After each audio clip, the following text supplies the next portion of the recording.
funny voices align. GhanaTalks breakfast show. GhanaTalks breakfast show. Your daily dose, here we go. This is GhanaTalks breakfast show, your morning companion. GhanaTalks breakfast show.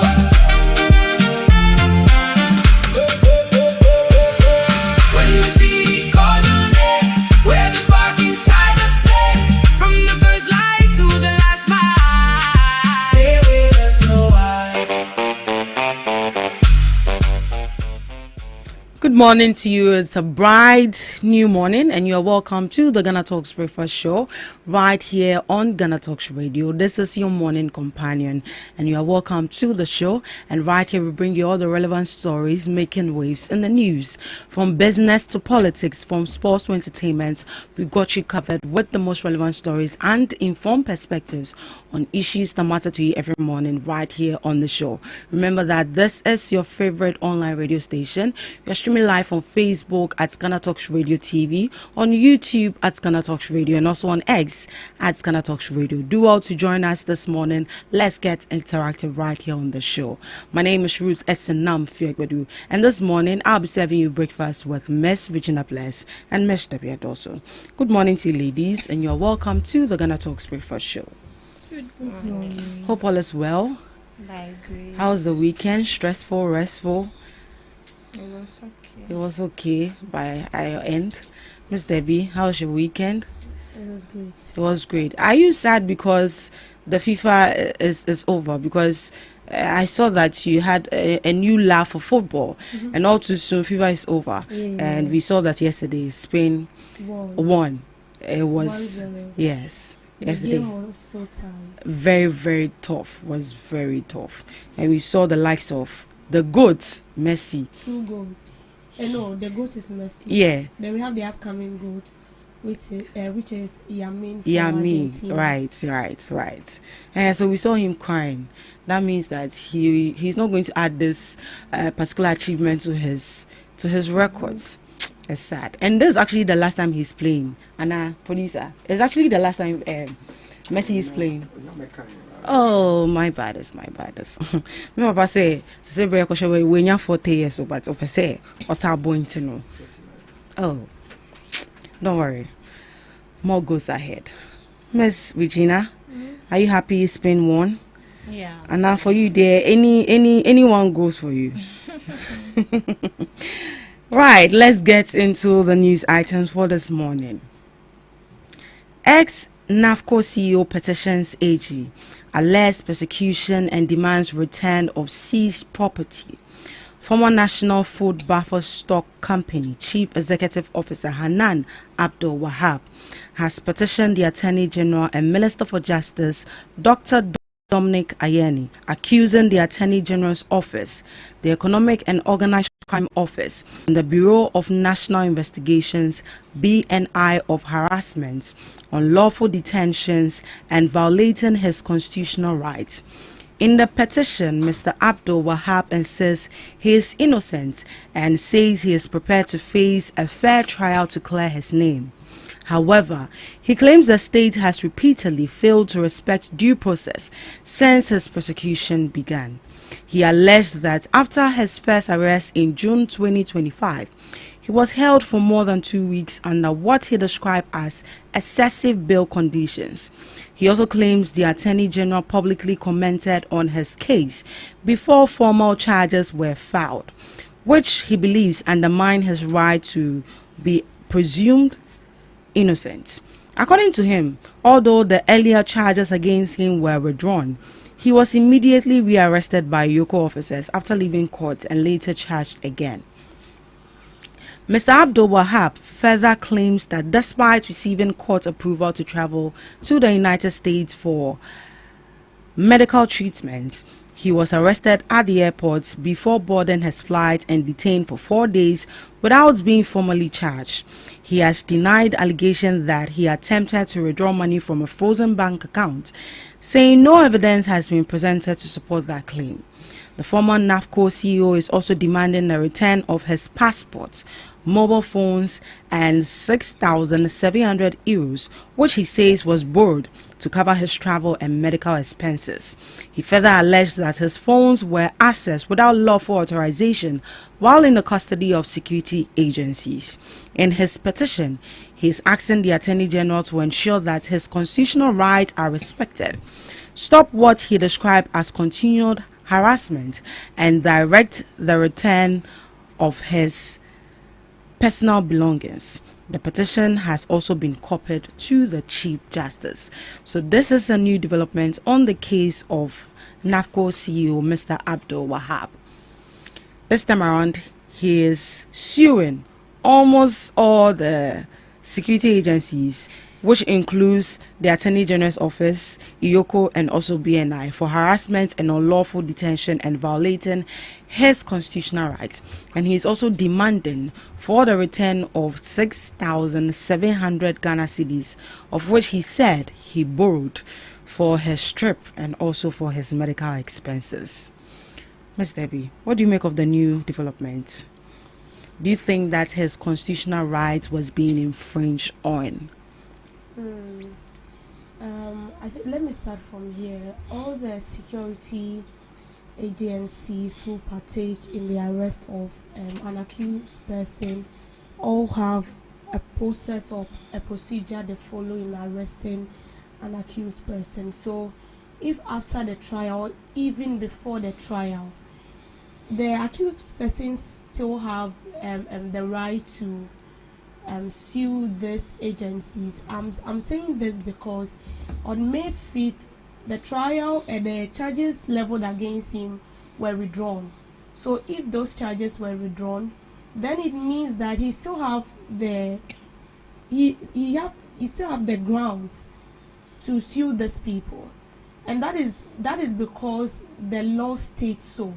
Because if the law doesn't give, imagine the law is before an accused person, somebody who is being charged of a crime can sue any of these security agencies. They must be a procedure, and that procedure is still they are done with the whole process.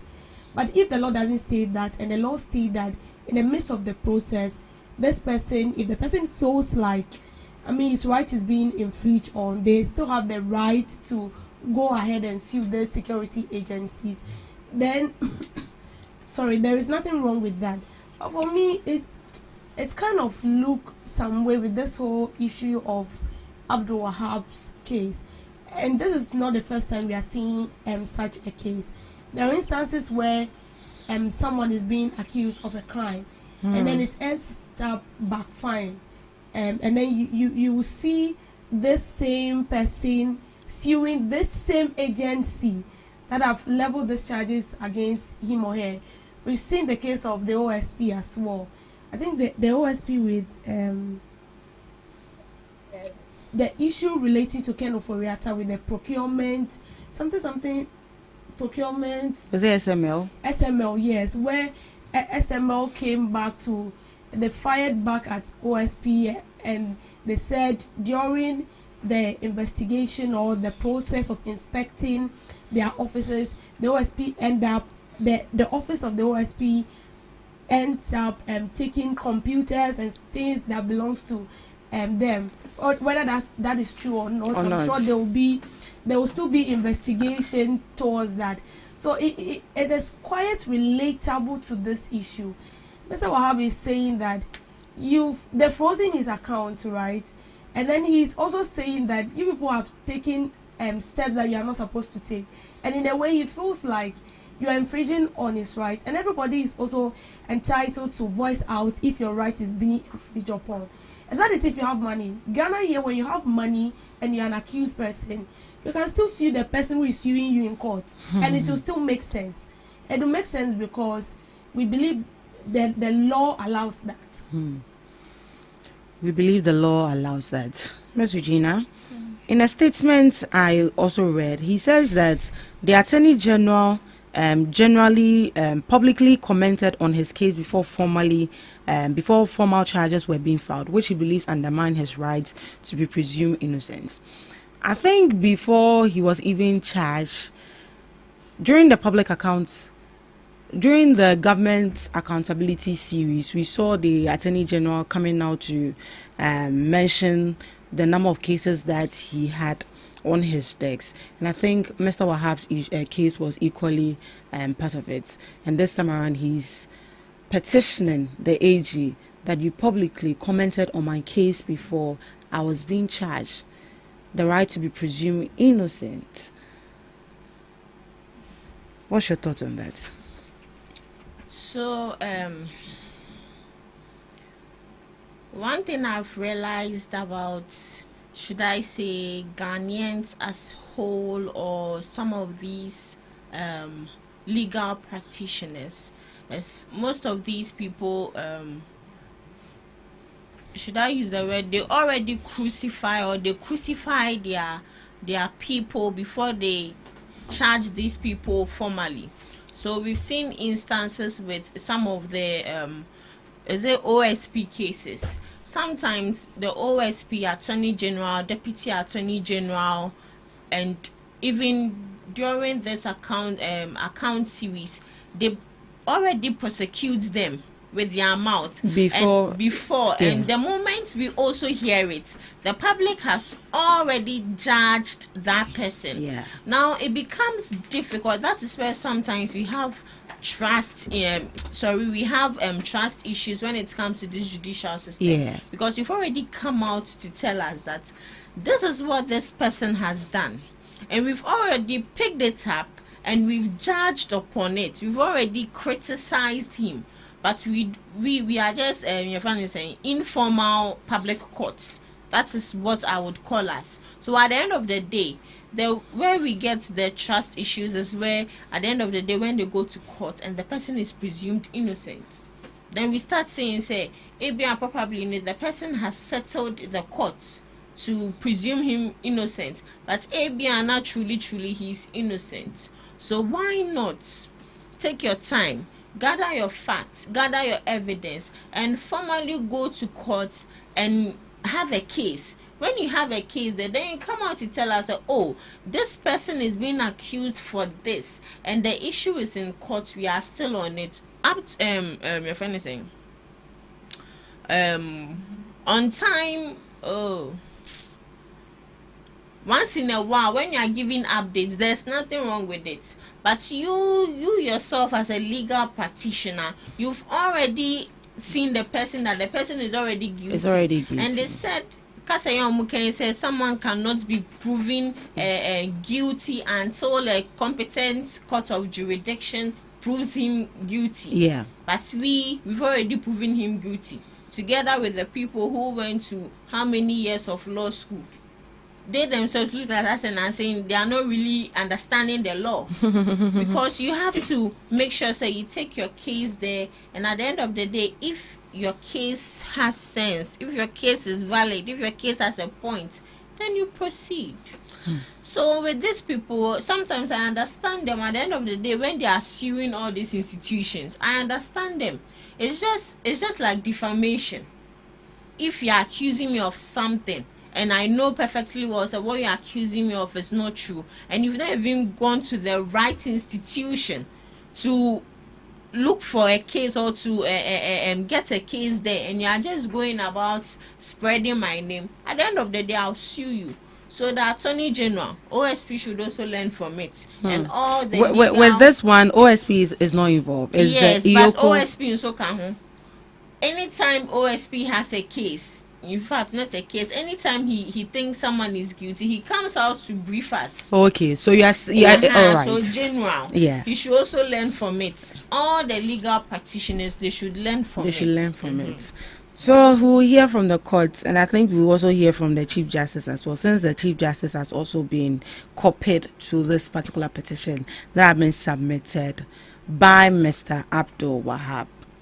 Moving on to our next news item, tribunal system revives painful memories for many Ghanaians. Dr. Zato, senior lecturer at the University of Ghana, Dr. Joshua Zato, says many Ghanaians remain uncomfortable with the idea of bringing back the tribunal system because its association with past human rights abuse. According to him, the word tribunal brings back painful memories for many people, as some of the country's worst human rights violations were linked to the tribunal systems in the past. Dr. Zato said these historical experiences have made many Ghanaians skeptical about the reintroduction of tribunals, despite the government's assurance that the new system will operate under constitutional safeguards. He also claimed that opposition to the proposed tribunal system cut across different groups, saying he has not seen any major organization publicly support the policy. His comments followed the passage of the Tribunals Bill 2026, which seeks to reintroduce regional tribunals to help speed up the administration of justice and reduce delays in the courts. However, the majority leader Mama Yariga has defended the bill, insisting that the tribunals are not intended to target political opponents, but rather to improve access to justice and clear the backlog of court cases. The proposed law has sparked nationwide debate, with supporters arguing it will make the justice system more efficient, while critics fear it could revive memories of past abuses if not properly implemented. And I think we've heard from Afenyo Markin, who says that this is a Choboy court. This is a job for the boys, and they are not going to look for any eligible judge to even sit in these tribunals, but rather it's going to be an informal court. Just let me borrow Ms. Regina's words, informal courts from the public that are going to sit on this particular issue, and it's going to look as if they are going to target the opposition. So due to that, they should put a pause on it. And I think this morning I also heard from Dr. Mahmoud Baumia that the president should also pause. He shouldn't assent to this bill, but should rather have a stakeholder meeting for them to deliberate on it before they take the next step they have to. Ms. Regina, it looks like this particular bill is bringing in a lot of controversies. And from the point of view, do you agree with the minority that if this tribunals system is being revived, is going to target the opponents or the opposition parties? So first off, the tribunal bill is set to reduce the backlog of cases, speed up delivery of justice, and improve access to justice across the country. Exactly. And also Dr. Zato, when I saw it, I thought it was Dr. Zeneto. Oh. It sounds similar. So he's also saying that looking at the past, that is the 1980s, 1970s, during the military PNDC rule, they used it to persecute this political people, and sometimes the public felt that some of the cases, at the end of the day, the verdict given was not fair enough. Okay. When I saw it, one thing came in mind was, say, insio fa oba, unu misio bi mana, oba no misio, say ka boa, oba kasa won't na ka emu biom, oba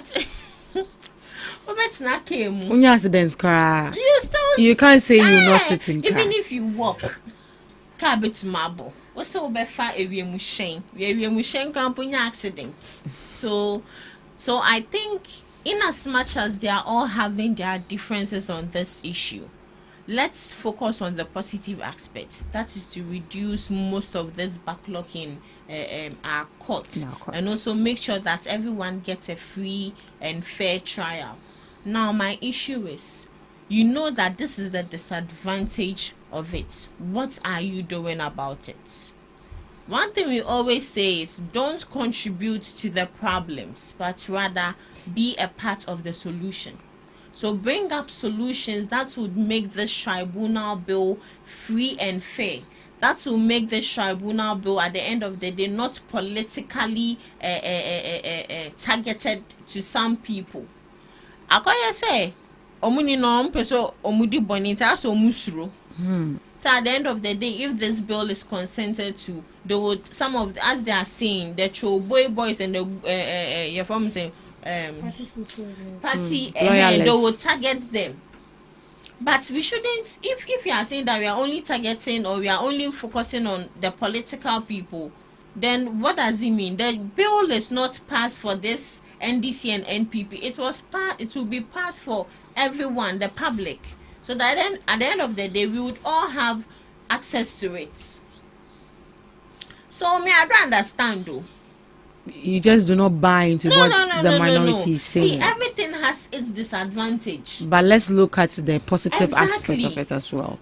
They introduced a lot of bill. At the end of the day, we were not in support, but they passed it. They did. Yes. E-levy. We were looking. Mabo. But see, let's take E-levy. We were not in support, but they passed it. But after passing it, what were we Ghanaians looking at? We were looking at the positive aspect of it. Did we experience We it? didn't experience it, you see.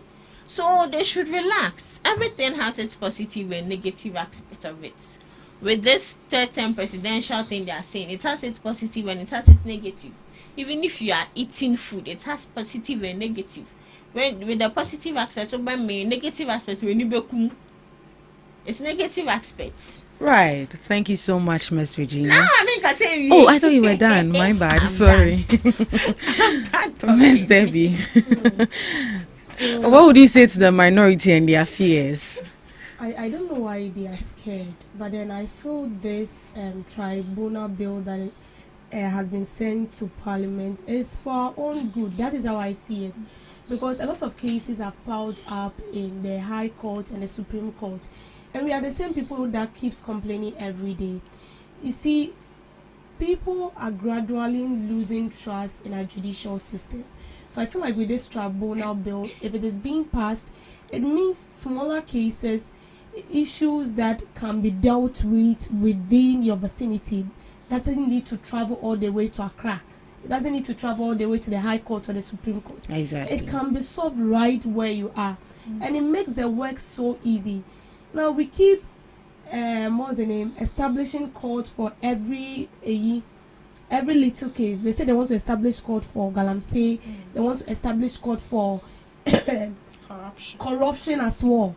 So they are establishing all this court because they've realized that the workload at the Supreme Court and the High Court is too much. And then when it happens like that, dealing with these issues becomes so difficult. So a case that needs to be dealt with in a pace of 1 year, we can use like 10 years and that case is still not being solved. So with the tribunal system, this is specialized court that will be established in this smaller regions or district.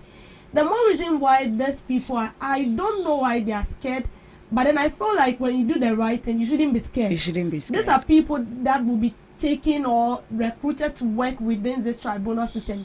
They are scared because the appointment will be based on politics.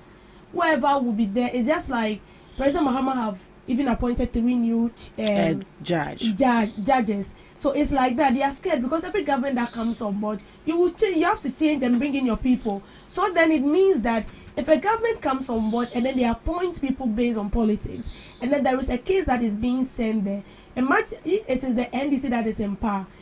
NDC is in power right now, and then the NPP does something, and whoever is in this smaller court in this region is being picked by this politician. It's as if you are going to make the work of that of the MPP representative very, very hard than when it is an NDC member. That is how they see it.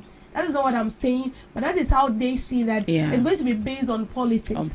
Which means that issues that needs to be fairly dealt with in this smaller courts will be buttressed with politics, and we wouldn't get the fruitful result we are supposed to get.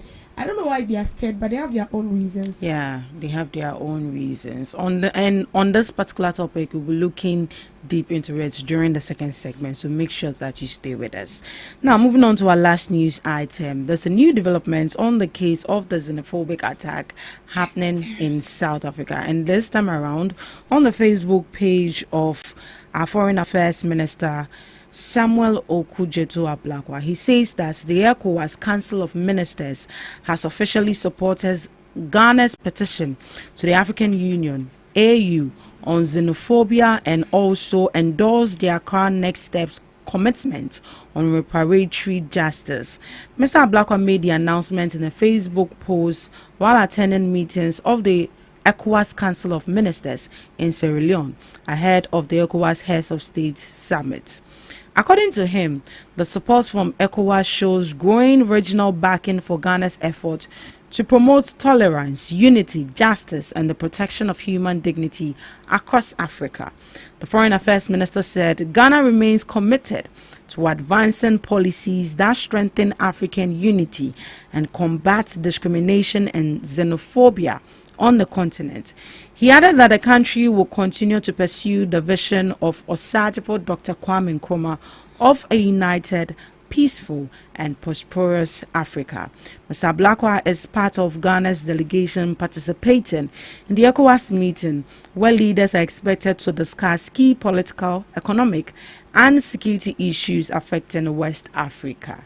So that is it from Foreign Affairs Minister. They have petition against xenophobic attacks and ECOWAS has also backed it to the African Union. You know that South Africa is not part of ECOWAS, so Ghana took the step to petition AU, which is African Union, and this time around ECOWAS has backed the petition that what people are doing in the country is bad. You are sacking people and killing people simply because you are saying that they are taking your jobs. So ECOWAS has backed this petition. Are we going to see a change with the issue of xenophobic attacks right in South Africa? Miss Debbie, now that we have ECOWAS coming on board. It shouldn't be are we expecting. It should rather be that is what we want to see. That is what we want to see. Yes. But do you think we will see that? I'm not sure. Why? I'm not sure.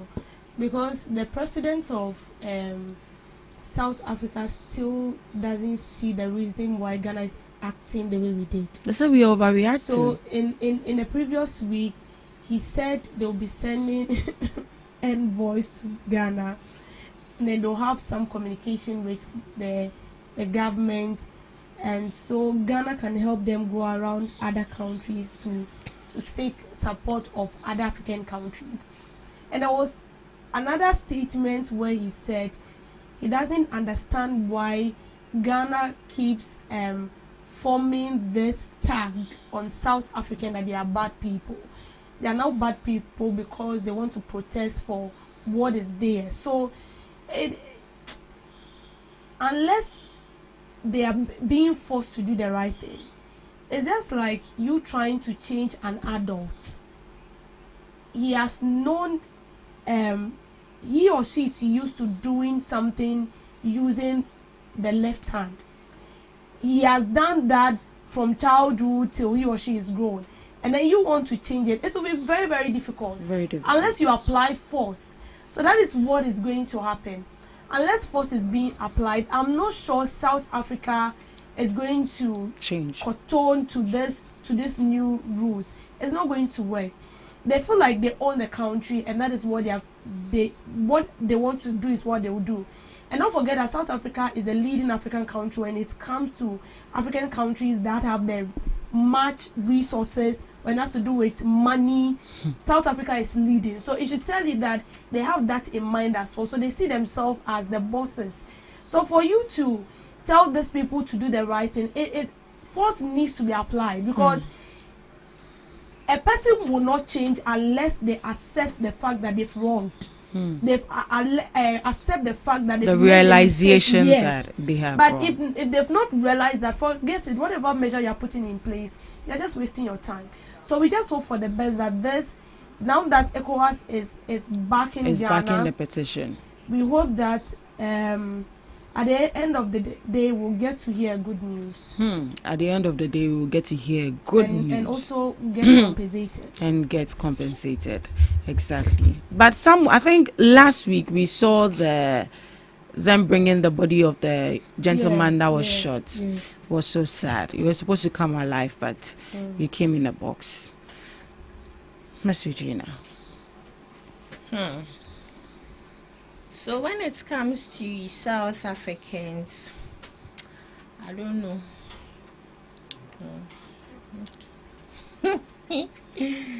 Hey, what I want to say, how they say, are they humans? No. See, We've already said it. They are not. they are not humans, so because what we call sympathy, empathy, being compassionate, they lack it. They honestly lack it. They don't have it. They don't have it. If someone is taking your job, what is the best thing to do?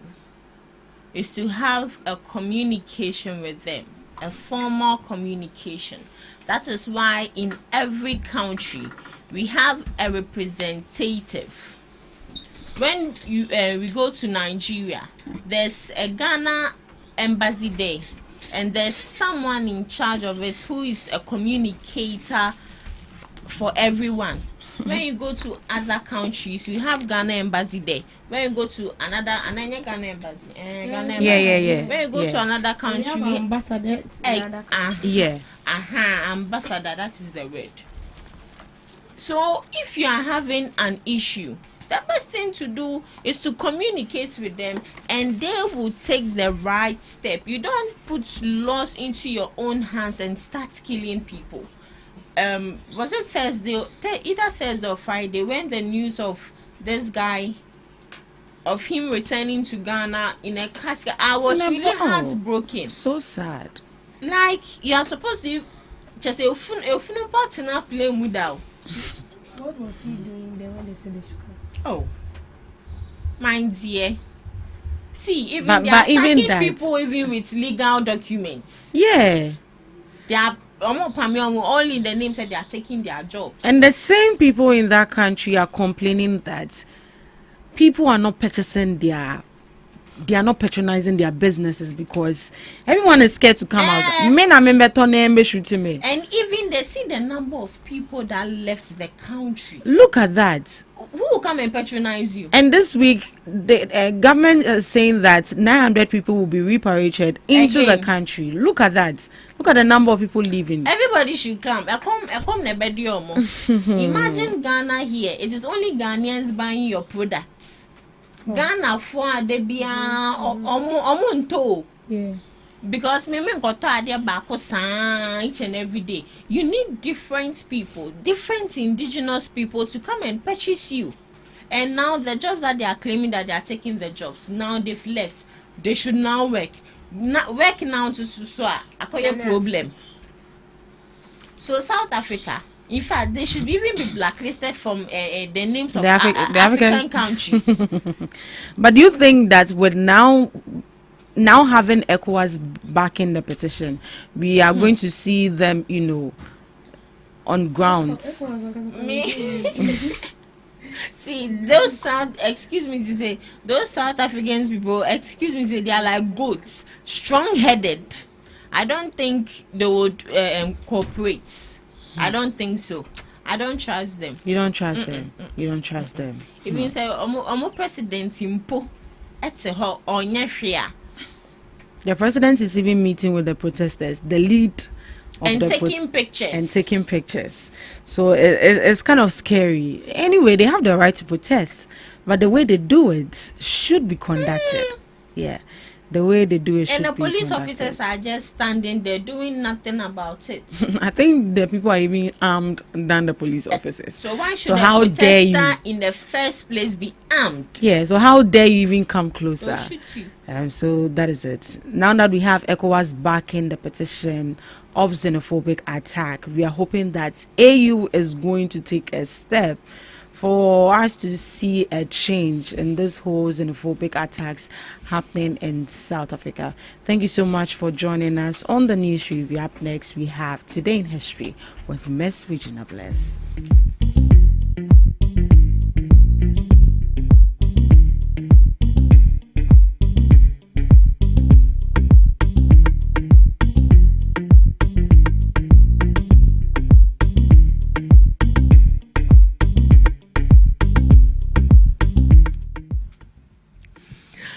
Bringing you today in history and some few global observances live on GhanaTalks Breakfast Show.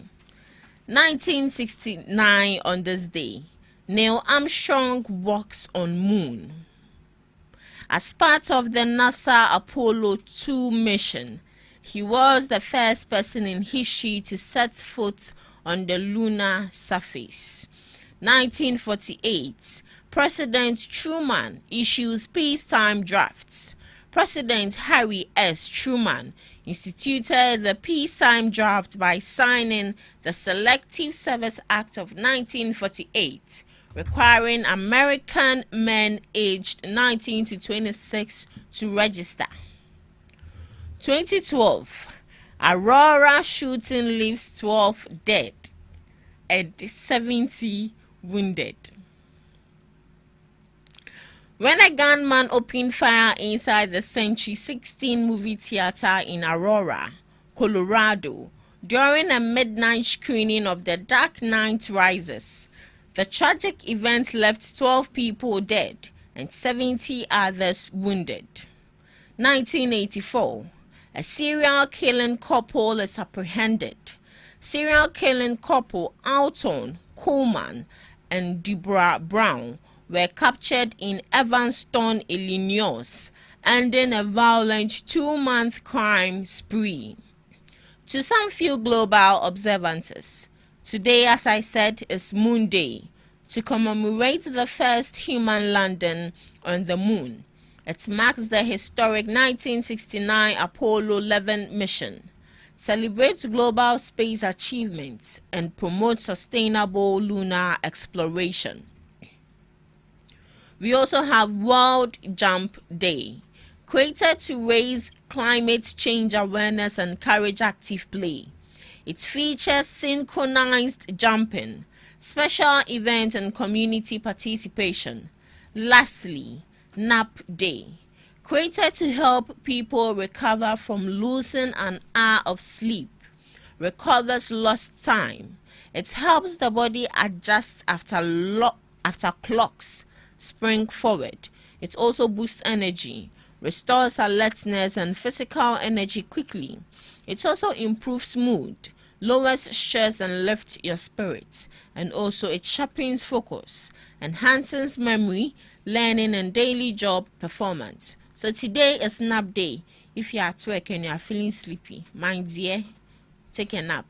And that's all for today on Today in History and some global observances, live on GhanaTalks Breakfast Show. Thank you so much, Ms. Regina Bless, for Today in History and some global observances of the day. And as she mentioned, today is World Nap Day. Make sure that you take a nap. A nap doesn't mean that you are taking an 8-hour sleep. It's just a short hour of sleep. Sometimes you can be in the office, you feel so stressed and so tired. Just putting your head down for, let's say, like 10 minutes could actually help you continue the rest of the day. And it's so relaxing. Ms. Debbie, I don't know if you've had such nap before. Like, Utmi who said, like, we need kum. Like within 5 minutes you raise your head, like you feel better. You feel so relaxed. So make sure that during your breaks, I know some offices you have like 1 hour to 30 minutes break, you just try and adjust. Take a 5 minute or 10 minutes break. It will help you a lot.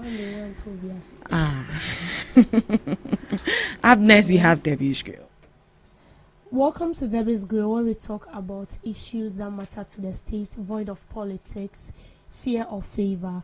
A legal scholar and governance advocate, Professor Stephen Kweku Asare, known as Kweku Azao, has called for stronger public institutions to reduce citizens' reliance on personal relationships with politicians on accessing chances and public services. According to him, Ghana's governance system has created an environment where access to jobs, scholarships, contracts, promotions, and other public services often appears to depend on political connections rather than transparent and merit-based processes. His comment comes after former Supreme Justice Williams Atuguba recently said some politicians who were close to him during the 2024 general elections no longer answers his call. In a Facebook post, he said Justice Atuguba's experience reflects a broader governance challenge rather than simply politicians abandoning their associates after elections. The larger problem is not that every political relationship fails to survive an election. It is that a system of governance encourages people to believe that personal access to politicians is necessary for navigating public life. He argued that too many aspects of public life, including school admissions, employment, scholarships, contracts, appointments, promotions, and even access to some public services, appear to depend on whom one knows. That is the soil in which cronyism and nepotism grows, he said, describing the situation as familiar family and friends governance. He noted that while it is unrealistic to expect politicians to maintain close relationships with people who supported them during the election campaign, citizens should also not have to rely on political contact to secure opportunities. He called for transparent criteria, competitive processes, published outcomes, auditable decisions, and effective appeal mechanisms to public administration, stating this will restore confidence in state institutions. He concluded that a well-functioning constitutional democracy should ensure access to public services does not depend on whether politicians answer a citizen's phone call. In properly functioning state, it should not matter very much whether politicians answer your call. The institution should answer, he wrote. So this is very, very, very, very common. Right here in Ghana, you don't get employed by your merit, how good you are, what you can bring to the table, how good you can help build the company which is employing you, but rather you get employed based on connection, the connection you have with a politician, the connection you have with a top government official. And this has become so common. You see, it has become so common that even before you get placement or with NSS, before you get placement, it even comes with protocols. Protocols because we have people who want to work in big institutions. I mean, it's kind of a plus for you when you work in notable institutions. And a lot of people wants to do that. And so when it happens like that, you need connections. You need connection with some of these top people who work in these offices.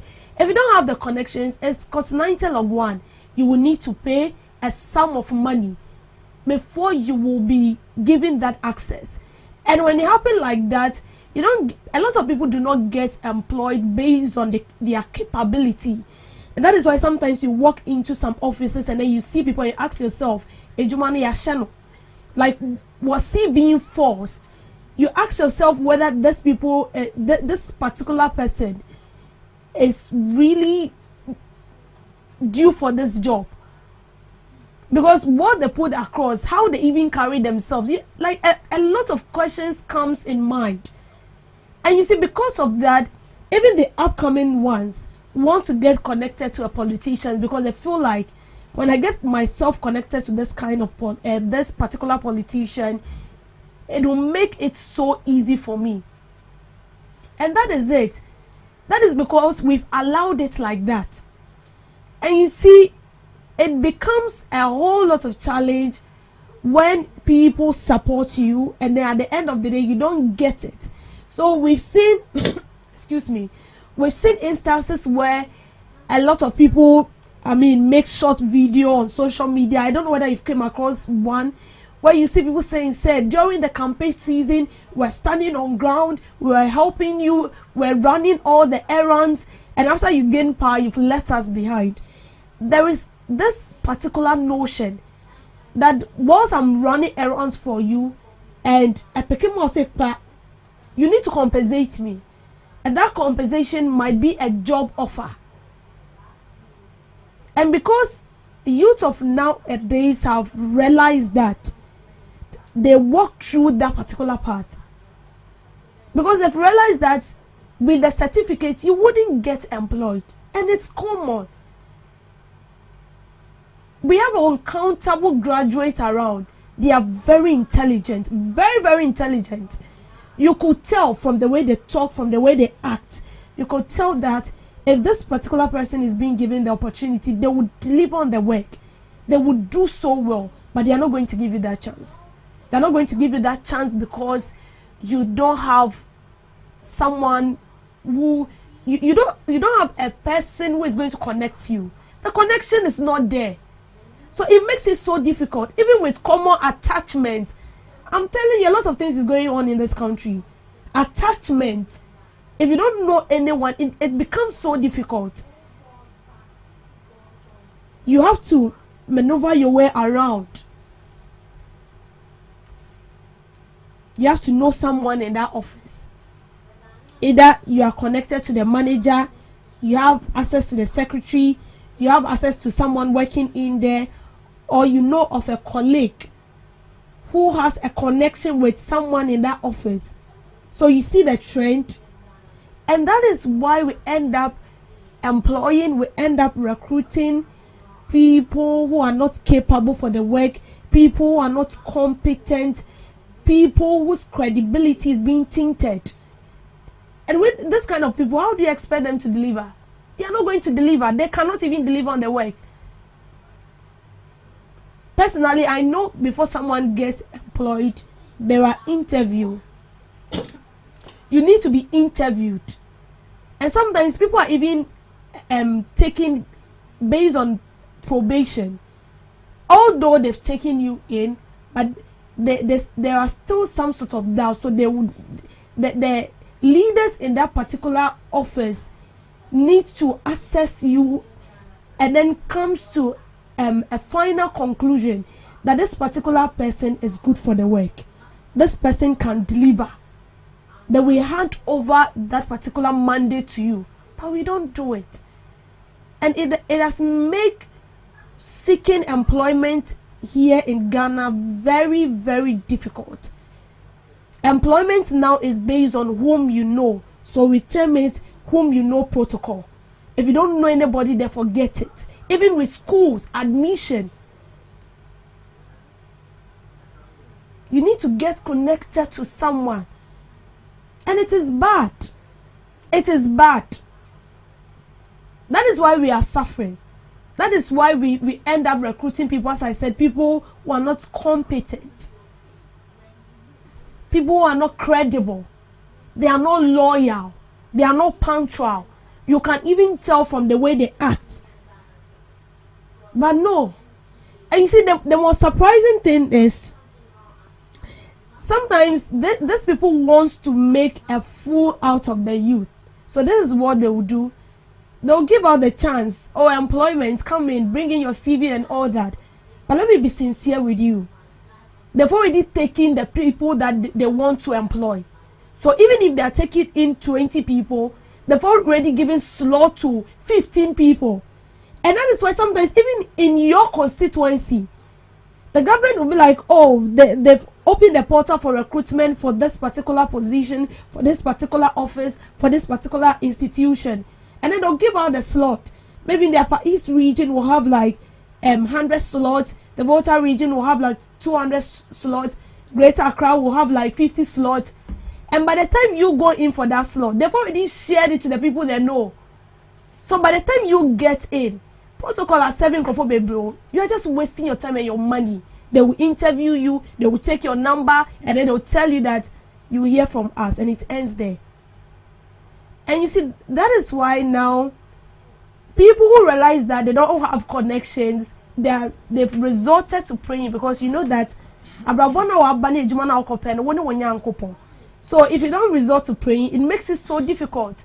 So please, we are begging you, we should resist from employing or recruiting people based on connections, based on because you've helped me during my campaign, so I need to give you something.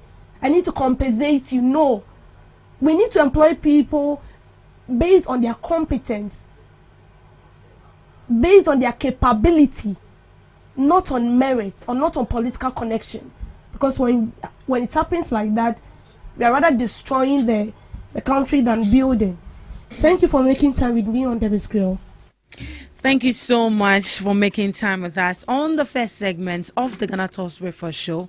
We are going for the morning news shortly, and right after that, we'll be back for the second segment. Please stick and stay with us. Are you ready to amplify your business or brand's reach and make a meaningful impact in Ghana and beyond? Partner with Ghana Talks Radio today to connect with a diverse audience across Ghana and beyond.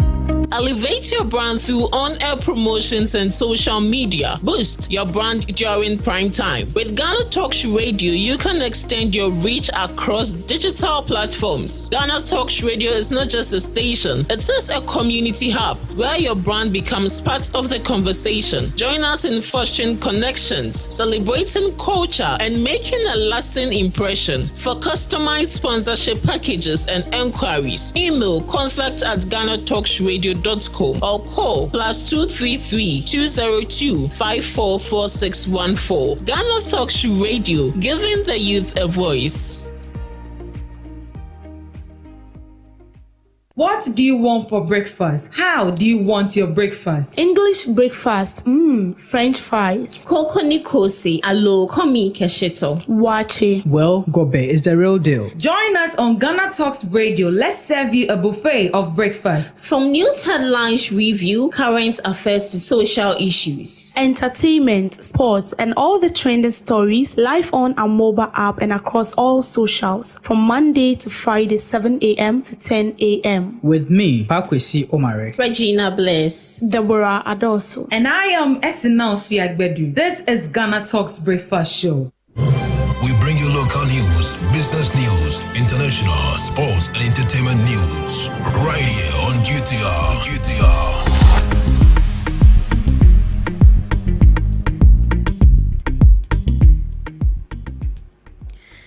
Hello, good morning, and welcome to the morning news update on Ghana Talks Radio. Coming up this morning, government begin issuance of 10,000 teacher appointment letters for 2023 and 2024 cohort. Parliament vows sanctions for MTAs that skip the 2025 annual progress report review. Also coming up, Member of Parliament raise alarm over unsecured container trucks on low beds. Lawmakers urge strict enforcement of transport rules to halt unsafe containers. And in business, Minister of Finance to unveil government's new economic strategy, a mid-year budget review. We've got full details on these stories and many others coming up shortly.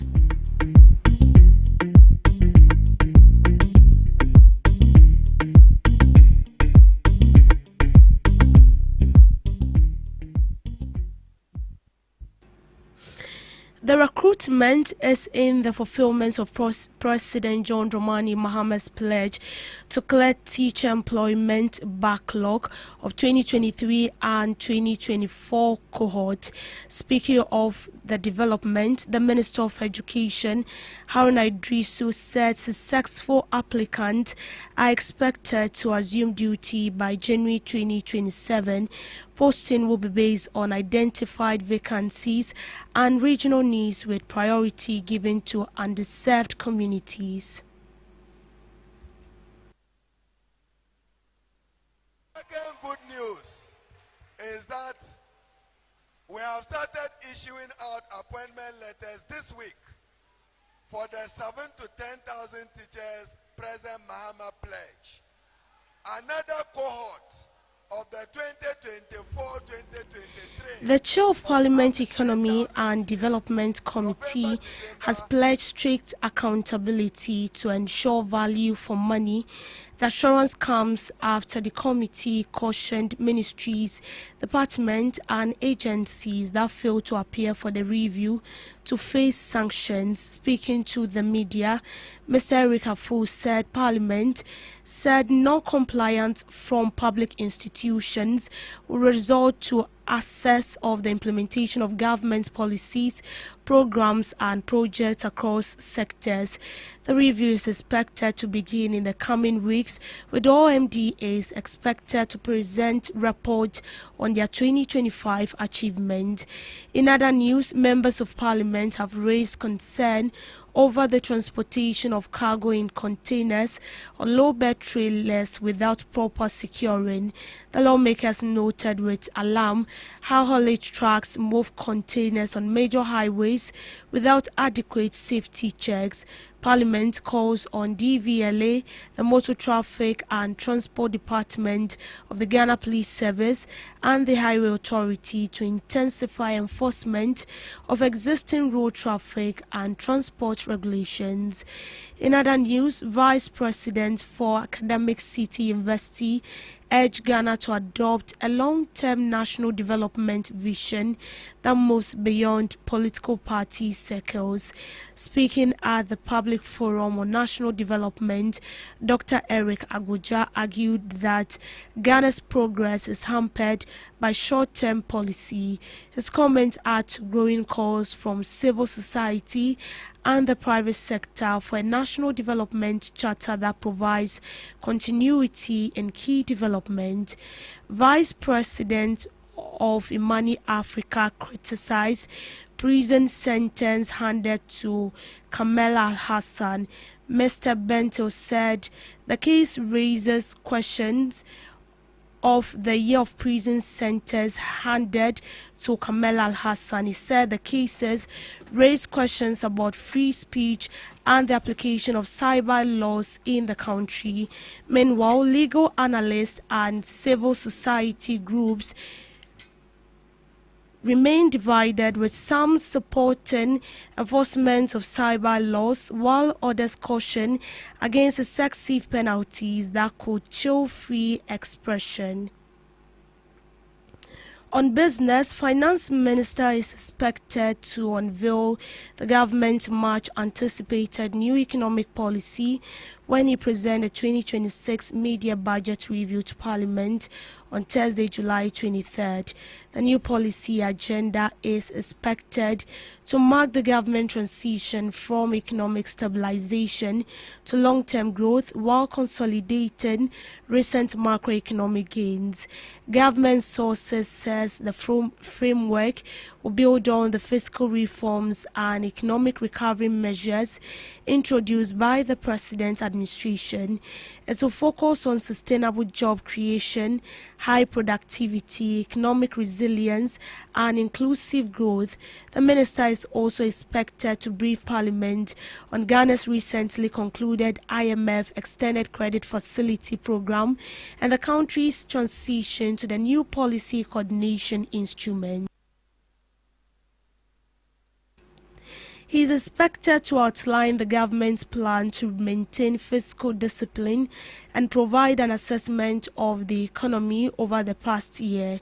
The presentation is also expected to update Parliament on progress made under Ghana's external debt restructuring program and explain its impact on the broader economy. Dr. Forson is also expected to provide details on Ghana's improved debt sustainability position following recent assessment by the International Monetary Fund. On the fiscal front, the finance minister is expected to present revenue performance for the first half of 2026 and explain how government intends to manage expenditure while protecting priority sectors during the remainder of the year. The review is also expected to outline measures aimed at expanding economic activity, creating jobs, sustaining investor confidence, and maintaining fiscal discipline. Parliament is expected to receive a comprehensive assessment of the economy covering revenue mobilization, expenditure, debt servicing, and the overall fiscal outlook for the second half of the year. The minister may also announce adjustment to the 2026 budget to reflect prevailing economic conditions.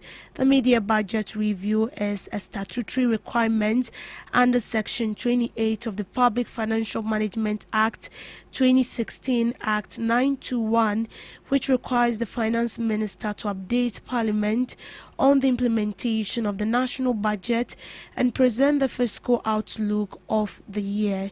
The exercise also provides Parliament, investors, development partners, and the public with a chance to assess Ghana's economic performance and monitor government implementation of the approved budget. To sports, Spain were crowned 2026 FIFA World Cup champions after edging defending champions Argentina 1-0 in a tense final at New Jersey Stadium on Sunday, July 19.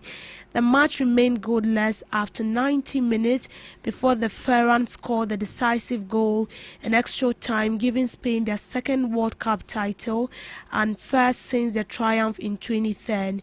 Spain controlled much of the game and created better chances, but Argentina goalkeeper Emiliano Martinez produced several saves to keep his side in the contest. Argentina struggled to threaten an attack and finished the match with 10 players after Enzo Fernandez was sent off late in extra time. The victory ended Argentina's reign as world champions and completed an impressive tournament for Spain, who defeated France in semi-finals before overcoming the South American side in the final. The final also marked a symbolic passing of the torch, with Spain's young squad overcoming Messi's Argentina to lift football's biggest prize. In showbiz, Afrobeat icon Mr. Easy has continued to support Bet-Par's locker room bonus, which has moved $1.61 million to players across 8 countries, one final whistle at a time. Women's team get the same as the men. The international version of the Mr. Easy story usually stops at the music and at the fact that he invests. This is the most interesting third act. He is the chair of the Chop Live Gaming and the ambassador for a program that has quietly transformed how footballers across 8 African countries are paid. The mechanics are almost aggressively simple. A domestic league team wins within a minute. Every player and every member of the technical staff receives money directly to their mobile phone, not through the federation to the player. A draw pays nothing. Bet-Par published the verified numbers this week.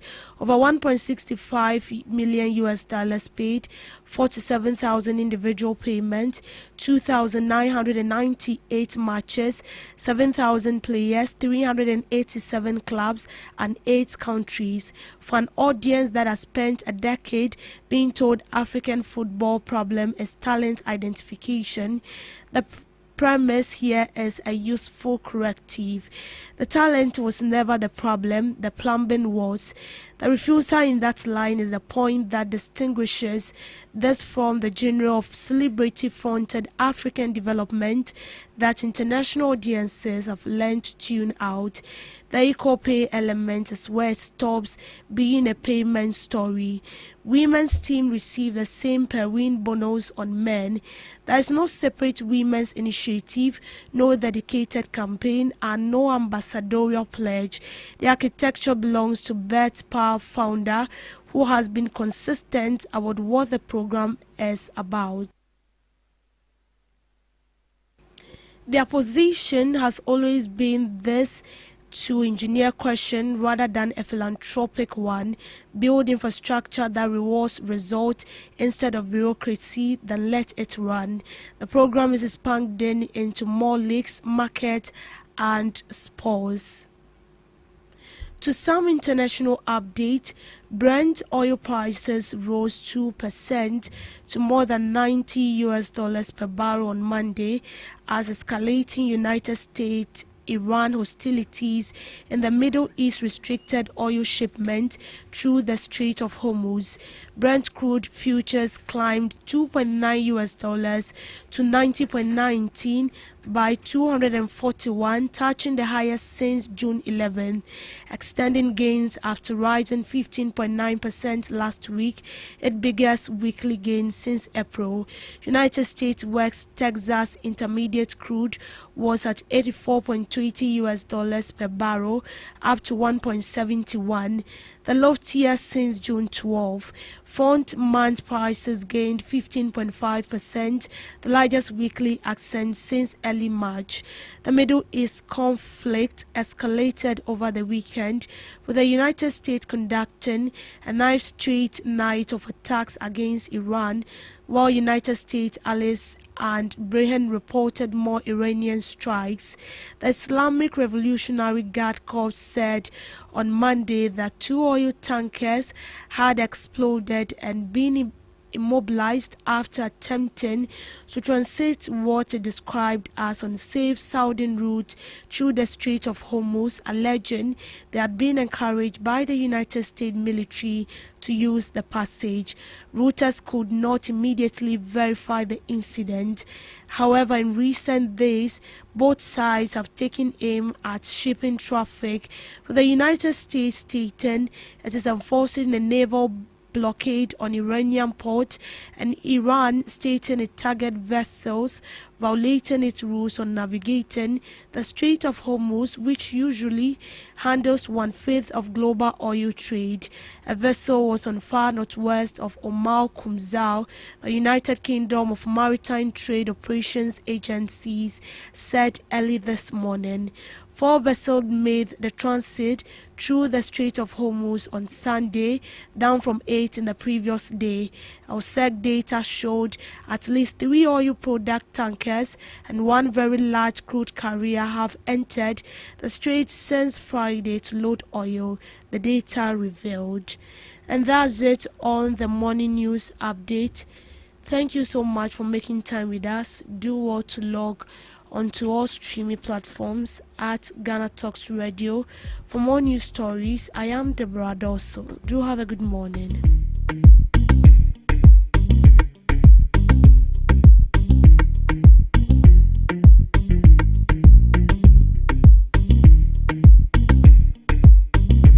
Are you ready to amplify your business or brand's reach and make a meaningful impact in Ghana and beyond? Partner with GhanaTalks Radio today to connect with a diverse audience across Ghana and beyond. Elevate your brand through on-air promotions and social media. Boost your brand during prime time. With GhanaTalks Radio, you can extend your reach across digital platforms. GhanaTalks Radio is not just a station, it is a community hub where your brand becomes part of the conversation. Join us in fostering connections, celebrating culture, and making a lasting impression. For customized sponsorship packages and enquiries, email contact@GhanaTalksRadio.com or call +233 202 544614. GhanaTalks Radio, giving the youth a voice. What do you want for breakfast? How do you want your breakfast? English breakfast, French fries, Koko Nikosi, alo komi kesheto. wache. Well, Gobe is the real deal. Join us on GhanaTalks Radio. Let's serve you a buffet of breakfast. From news headlines review, current affairs to social issues. Entertainment, sports, and all the trending stories live on our mobile app and across all socials from Monday to Friday, 7 a.m. to 10 a.m. With me, Pakwesi Omare. Regina Bless. Deborah Adoso. And I am Esinal Fiagbedu. This is GhanaTalks Breakfast Show. This is GhanaTalks Breakfast Show, your morning companion.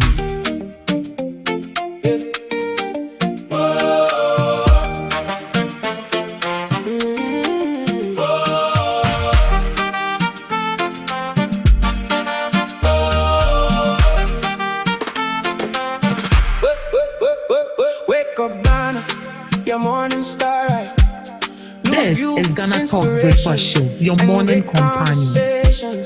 From Accra to the world, we bring the fresh stories, fresh energy every morning. This is GhanaTalks Breakfast Show, your morning companion. This is GhanaTalks Breakfast Show, your morning companion. Your day begins when the voices align. GhanaTalks Breakfast breakfast show. Ghana Talks breakfast show. Your daily dose. Here we go. Ghana Talks breakfast show. Ghana Talks breakfast show. This is Ghana Talks Breakfast Show, your morning companion. For the talk that moves you and keeps your heart in tune. From the traffic to the trends, we got something for your day. Every voice, every vision, lighting up the way. Rise and shine, come join the line. Your day begins when the voices align. Ghana Talks breakfast show. Ghana Talks breakfast show. Your daily dose. Here we go. Ghana Talks breakfast show. Ghana Talks breakfast show.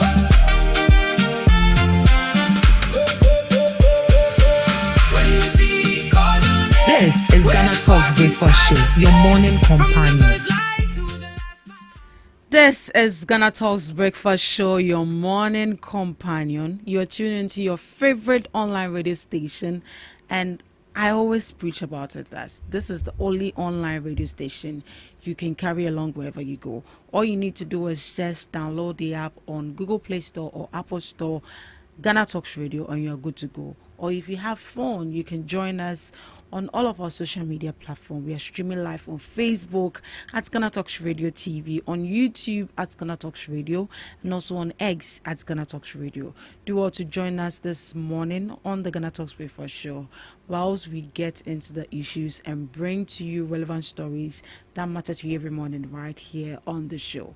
You're welcome to the second segment of the morning show, and as you know it, we come along with knowledgeable guests who are going to be delving into the issues for discussion this morning. You know that I don't do this alone. And this morning, I'll be having two gentlemen sitting right here in the studios. I already have one gentleman right there in the studios with me, and we just can't wait to delve into the issues. So do well to log on to our social media platform on Facebook at Ghana Talks Radio TV, on YouTube at Ghana Talks Radio, and also on X at Ghana Talks Radio. Just join us this morning. Let's get interactive right there on the show. Send in your comments, send in your opinion, what you think about the issues we'll be discussing this morning. We'll do what to read them back to you and also to our guests, and also know what they think. Make sure you join us right here on the show this morning. Yeah, I'm still your host, Ruth Esenam Fiagbadu, and this morning I have sitting right here in the studios with me Mr. Michael Musa. He is the NDC Communications team member, NDC communicator. Good morning to you, Mr. Musa, and you are welcome to the Ghana Talks Breakfast Show. Thank you very much, Miss Esinam. Yes. Oh, you heard my name. Yes. My name is Mrs. As a communicator, you have to listen. Yeah, you have to listen. Very, very, very important. You just don't hear. There's a difference in hearing and listening. You listen to understand. Whereas you hear, sometimes it could be just noise. You'll be hearing a noise. You hear, then it's gone. It's good. It's a good quality of a communicator. So it's good you listen to my name. Oh, that's nice. Hope all is well. Oh, by His grace, as long as you have Mama as your president, I'm okay. I see that. Yeah. I see that. How was the weekend? Oh, the weekend is good, and I bless God for everything. Oh, yes. And all too soon, the FIFA World Cup is finally over. And we're here thinking that the GOATs of all time, it actually looks like we have two GOATs. It's only one goat. It's only one GOAT. Yeah. Which is? We know, you don't have to say. Oh, tell me now. Ronaldo, CR7. Oh, he's the only GOAT. The greatest of all time. I thought it was Messi, Anna. Oh, now Messi. Messi for them, but they all know that Ronaldo is a GOAT. Oh. Well, I'm not a fan of football, but as to how you actually justify that someone is a GOAT, it's up to you. Yeah. But anyways, looking at the match, it was a tough match, and it added extra time, and Spain took it. Was it something you were actually expecting? You saying that Ronaldo was a good, meaning that you were not even expecting no, Argentina to even take it? Yes. Why? Because all Ronaldo fans were rooting for Spain, because if Messi should have taken it, it would have been a slap on our face, because they've been to the World Cup back to back, and them going to the World Cup, not only to the World Cup but finals and taking it twice. Oh, it's a disgrace to us. So yes.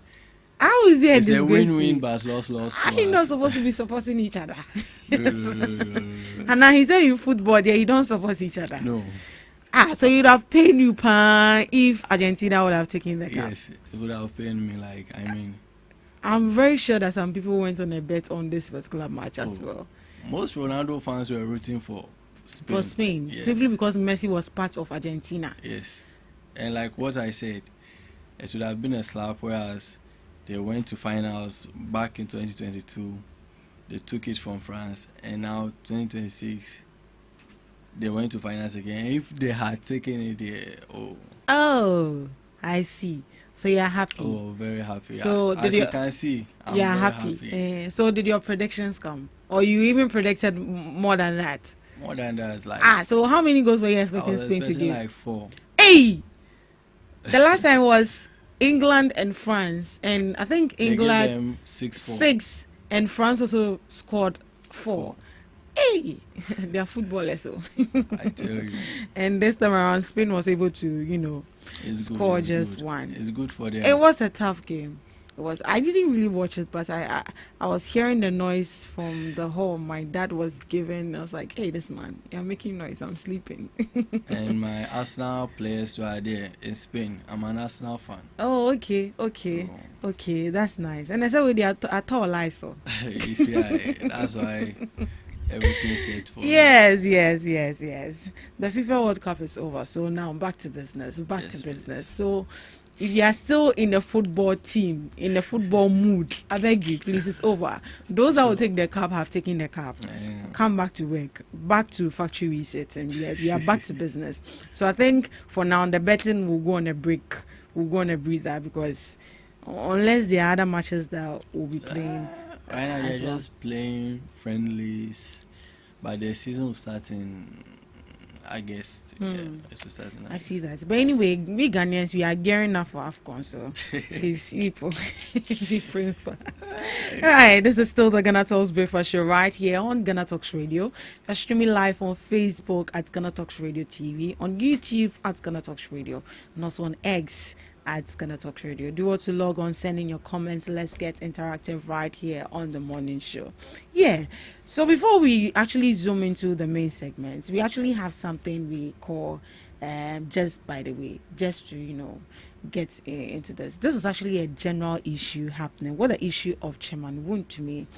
I think today is he's actually set to be in court today, and today he will find out if he's going or he's coming. But looking at our system and how Ghanaians we have fought corruption, do you think that we'll be actually able to put some politicians to jail or put them in their place?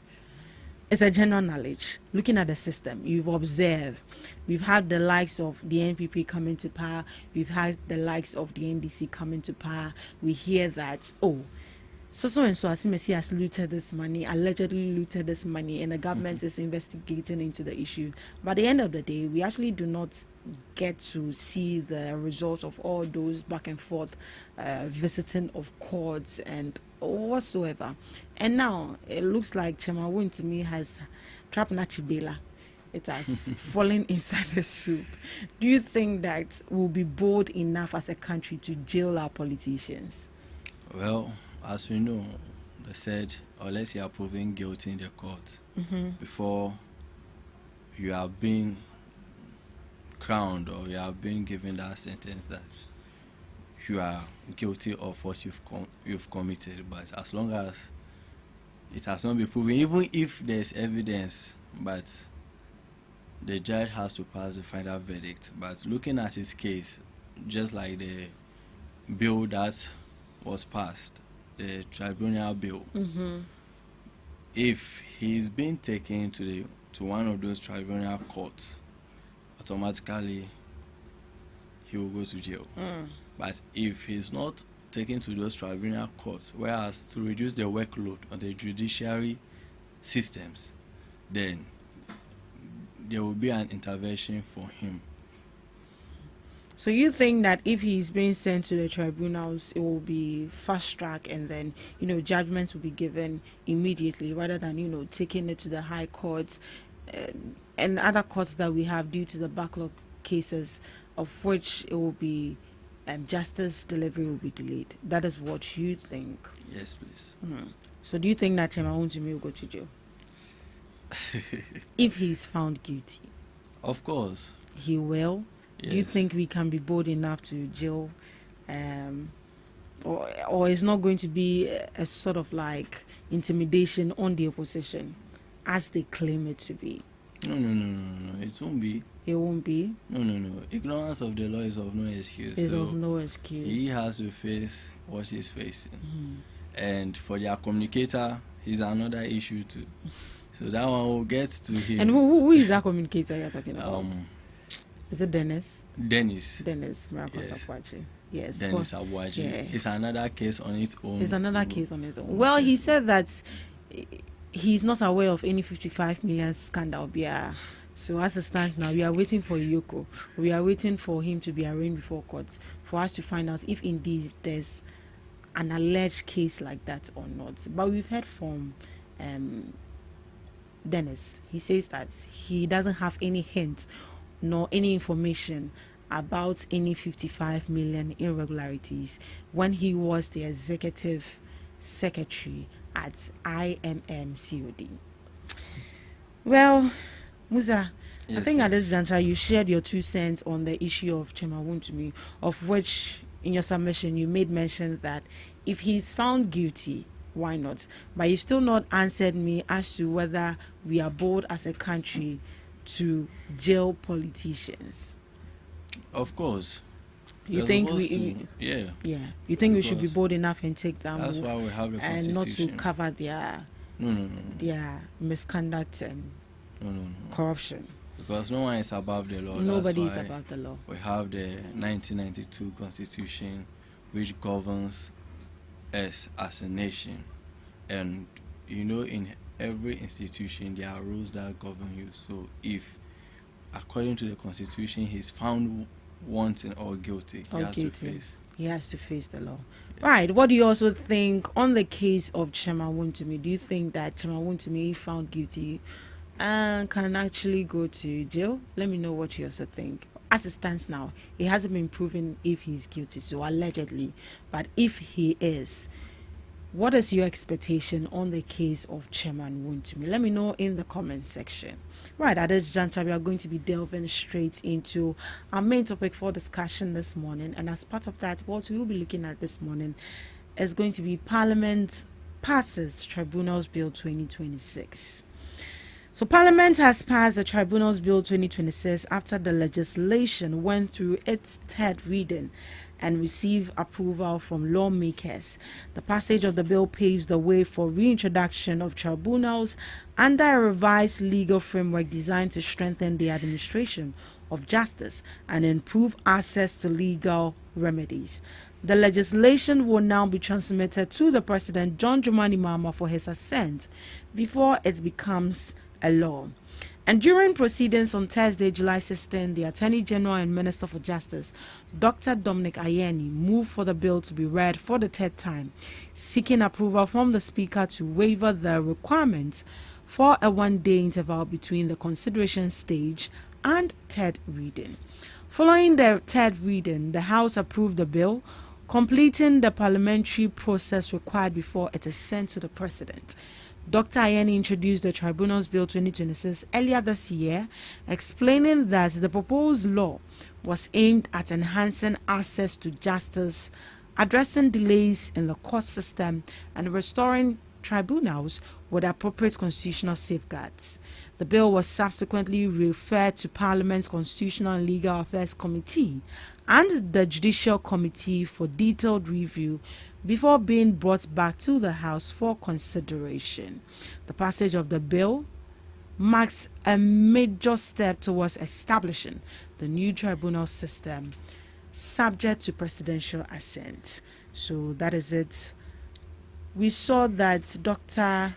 Dominic Ayeni actually made the proposal made the declaration that this bill will actually be passed, the revival of the tribunal courts, whereas he says that it's going to be divided into two levels. We're going to have the district tribunals and also the regional tribunals. And just on Thursday, 16th July, we saw the passage of the bill. After all the buhara that went on in Parliament, and also seeing the minority also boycotting whilst the bill was being passed. But what is your overall assessment of the passage of the bill, Mr. Musa? Well, first of all, I would love to say, what's my intake, if I'm right, about the bill. Yeah. But before I go or answer your question, I just want to give a brief history about the PNDC. PNDC, sorry. Yeah, PNDC. Yes. So the PNDC is a law that has been there way back. I think in 1980. Pardon? Yeah, I think in the 1980s. 1982. Yeah. It has been there. Just that Ghanaians are being confused between the PNDC law and the 1992 Constitution. And the PNDC law was established to solve problems, whereas cases that have been delayed, when you look at the former CEO of Ghana Cocoa Board, his case, I don't know, but it took several years to resolve. So such cases like that, you have to apply the PNDC rule. Can you get closer to the microphone, please? Okay. All right, thank you. Yes, exactly. It's a bit okay. Yes. So such cases, like cases that have taken 5 to 6 years, you have to use the PNDC law to execute it or to solve it. And also, the bill seeks to also re-establish regional tribunals under the 1992 Constitution, whereas to reduce backlogs, like you said, because according to the bill that was passed in Parliament, they have been divided into two, whereas we have the regional, then the district tribunals. So such cases that take 5 to 6 years are the ones that should be taken to the regional level so that they can attend to it. And what are those, some of the cases? Are they criminal cases? Yes, criminal cases, land cases, mining, and all those stuff. Yes. So that it can pave way for new cases that are coming. But if those that have taken 5 to 6 years are not cleared or are not looked into, there's going to be workload in the top level, which is the judiciary system. So that's why I would suggest that we have to go with the regional bill. Tribunal bill, so that at least there will be less workload, and also justice that needs to be sought will be given immediately, so that the verdict or people cannot be found themselves wanting. So that's my take on it. But do you support the passage of the bill? Well, from an honest point of view, yes, I support it. Why do you support it? Support it because it is something that has been there already. Just that, like I said, Ghanaians misinterpret between the PNDC rule and the 1992 Constitution, but how will I say it? The actual word, I'm not getting the actual word to use, but it's something that has been there already. It's something that has been there during the MPP time and the NDC time. It's not something new. It has been there during our grandfather's time. Yeah. So these tribunals were actually introduced, I think, during George Rawlings' time, during the military regime.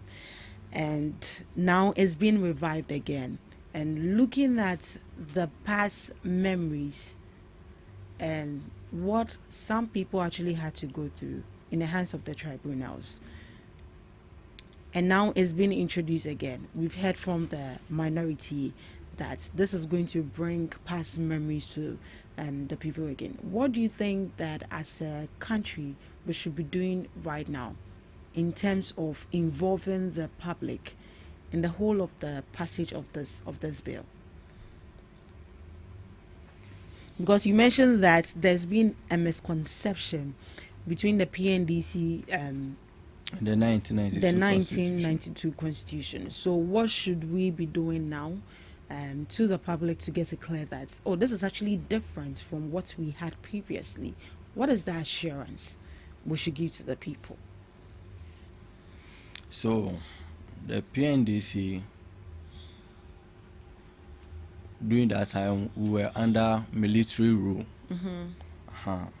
So you know how military do their system. But now, because of the change in governance that has brought about the 1992 constitution, it has brought about democracy, which is one key factor the NDC stands for, democracy. Whereas you are given the opportunity to say or to come out to give your view on issues that is governing you. And what I can assure the people of Ghana is that the bill will only be in favor whereas we all come together as one and put all the backlogs behind us. Whereas we don't say we are NDC, we are NPP, because it's for the betterment of Ghana. So it shouldn't be politicized. No, it should be politicized. It should just look at how it will benefit us as a nation. Whereas democracy, so that we can develop a country. But if we bring political interference, then I'm not sure that there will be a way we can solve this issue. So what is the worry or fear of the minority? What are they worried? As for the MPP, they have lots of worries. They have lots of worries. Even when you look at that statement that was mentioned about the third term of Mahama going, you see the way they were shaking, because it's not the president himself who wants to go, it is the people who wants him. And the way the MPP are eager for power, they can do anything for it. Because I read an article 2 days ago whereas the flag bearer of the MPP was like, he can do anything to get power. So please, the question again, sorry. What is the worry of the minority? Why are they worried? It's just eager of power, that's all. It's just eager of power. Yes. Or you think they are just worried simply because, or you think they are just worried simply because it's going to target their opponent? Of course. You think that is what you think? And we are one of their biggest nightmares. How are you their nightmare, Mr. Musa? Because when you look at the caliber of people we have, even His Excellency John Dramani Mahama, looking at his manifesto, he said within 120 days in office, he's going to do a lot, whereas he's going to scrap the 11, the tax, the birth tax, the COVID-19, and within that 120 days, he fulfilled and delivered what he promised Mother Ghana and Ghanaians as a whole. So we are a big threat to the MPP. Anyway, joining me in the studio right now, we have Mr. Asante James Makion, the NPP communications team member. I had to take my time and pronounce your name before I applied to my I've not taken breakfast this morning. Right. Mr. Makion, good morning to you. Good morning. It's good to have you right there in the studios. Thank you so much. Yeah. Did your team lose yesterday? Is that why you couldn't wake up early? Oh, no. Oh. We are always at the winning side. So you were also supporting Spain? Oh, yes. Why did you leave Messi at the temple of Messi? You see, FIFA unfortunately programmed everything around Messi. And I think we think they did? Oh, yes. How? Because I didn't see that. Even their match with Egypt clearly shows that they were really orchestrating things in favor of Argentina. So we turn to the other side just to help our colleagues there to also be happy.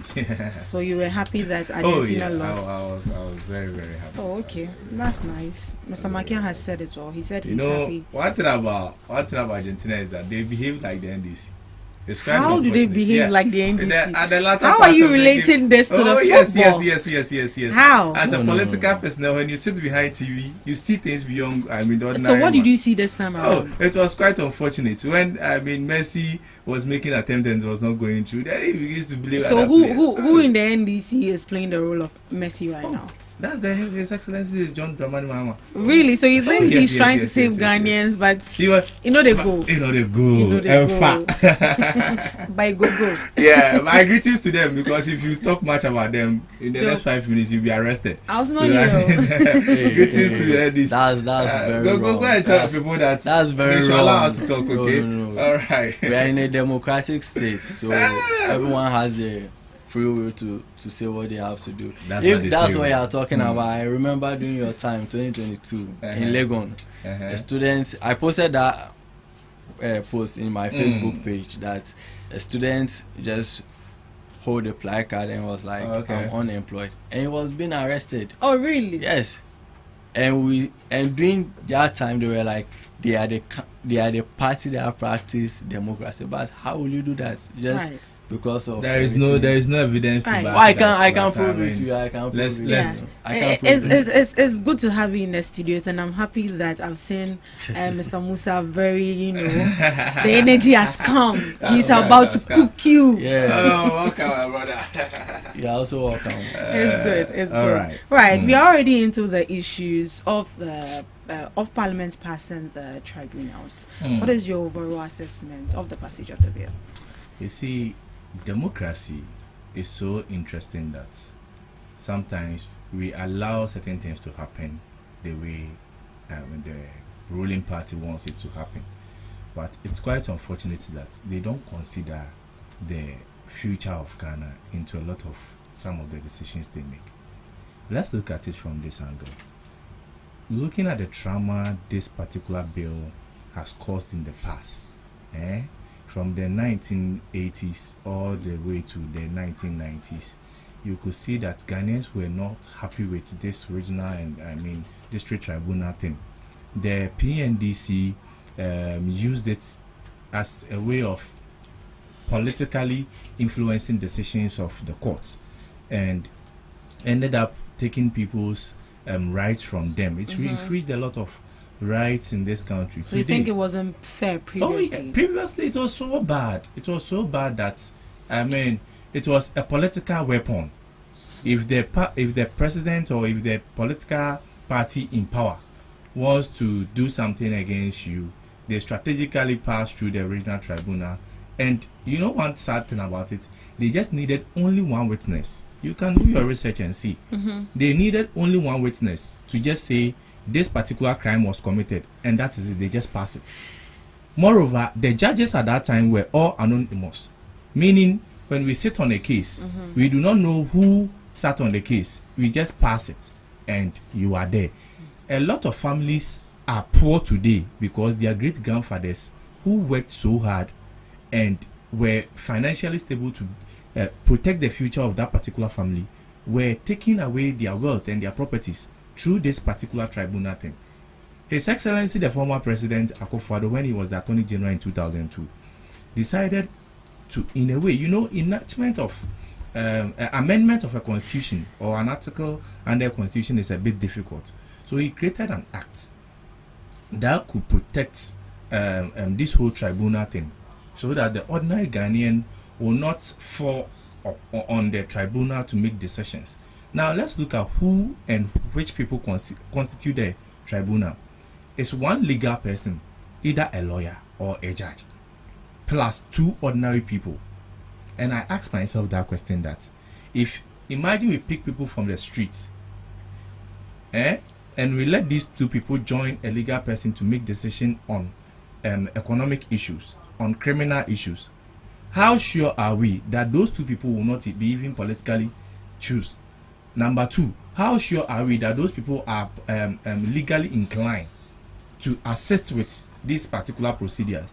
And unfortunately, the Osahini raised our Alexander Fenyomakins raised that concern on the floor of Parliament, and the NDC felt intimidated. They thought, no, you people are not allowing us to achieve a policy we mentioned in our campaign period. So therefore, we are going to do it by force. But think of the long run.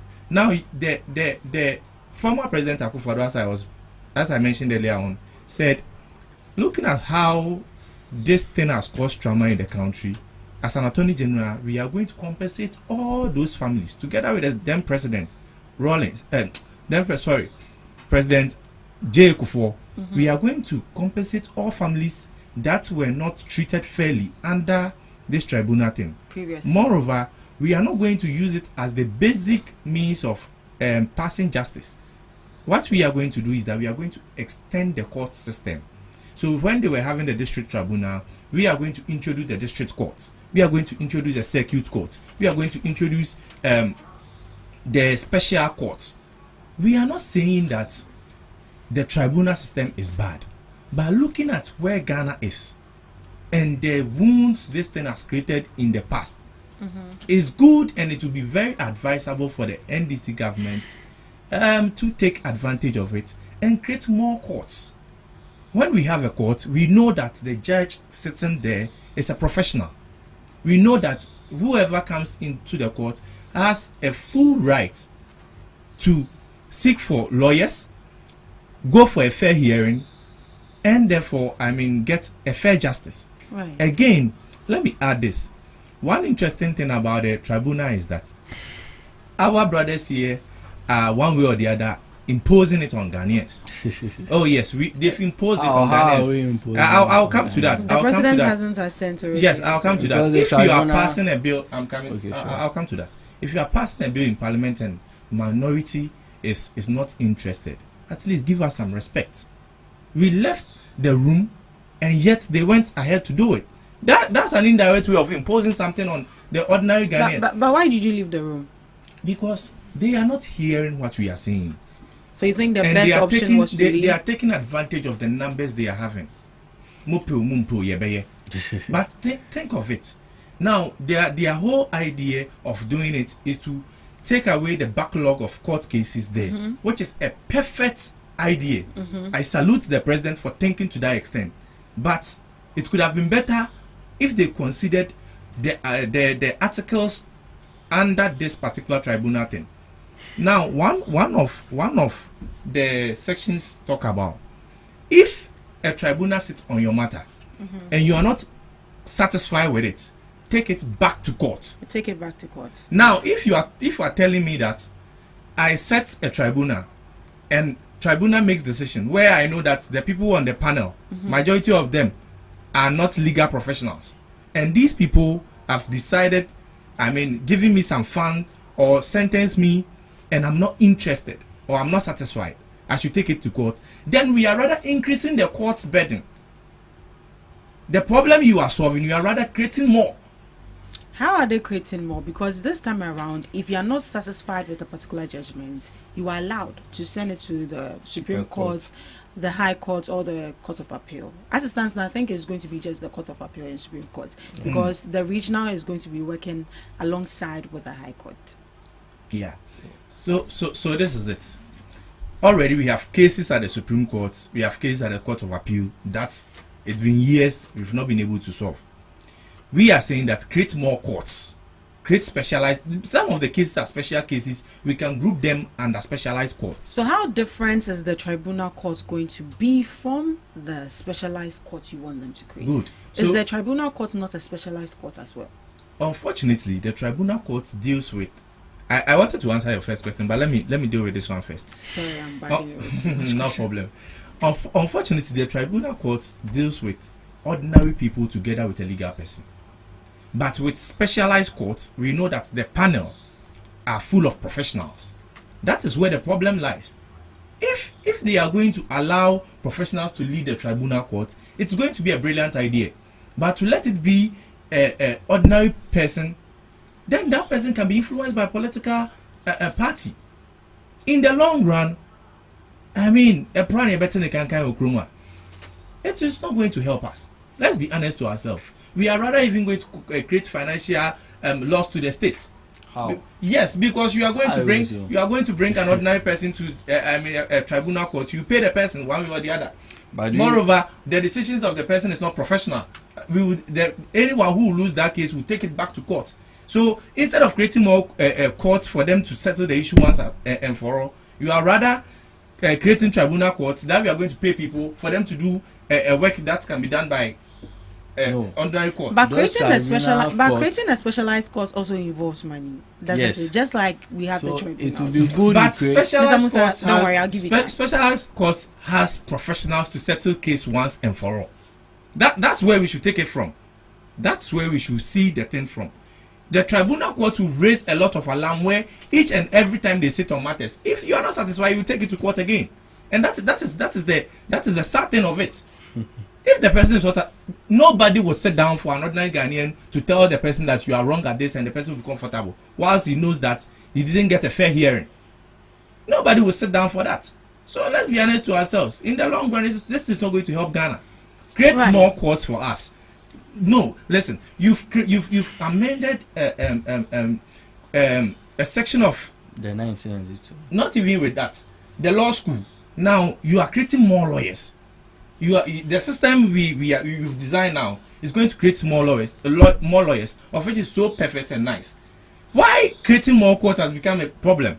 This thing shouldn't be a problem. Create more courts, employ more lawyers, let them do their work. Right. It's as simple as that. Mr. Musa, why the introduction of tribunal now? Well, the tribunal courts are not new, like I mentioned. You already established that. And many people believe that the tribunal courts have been created, and this is not the first time. Yeah. And therefore, that is incorrect because the 1992 Constitution backs it. Mm-hmm. Because it's not a judicial something. Mm-hmm. That's why we've never said it's new. Mr. McKeon, I gave him history of it. I'll give it. So you shouldn't distort the message I gave out.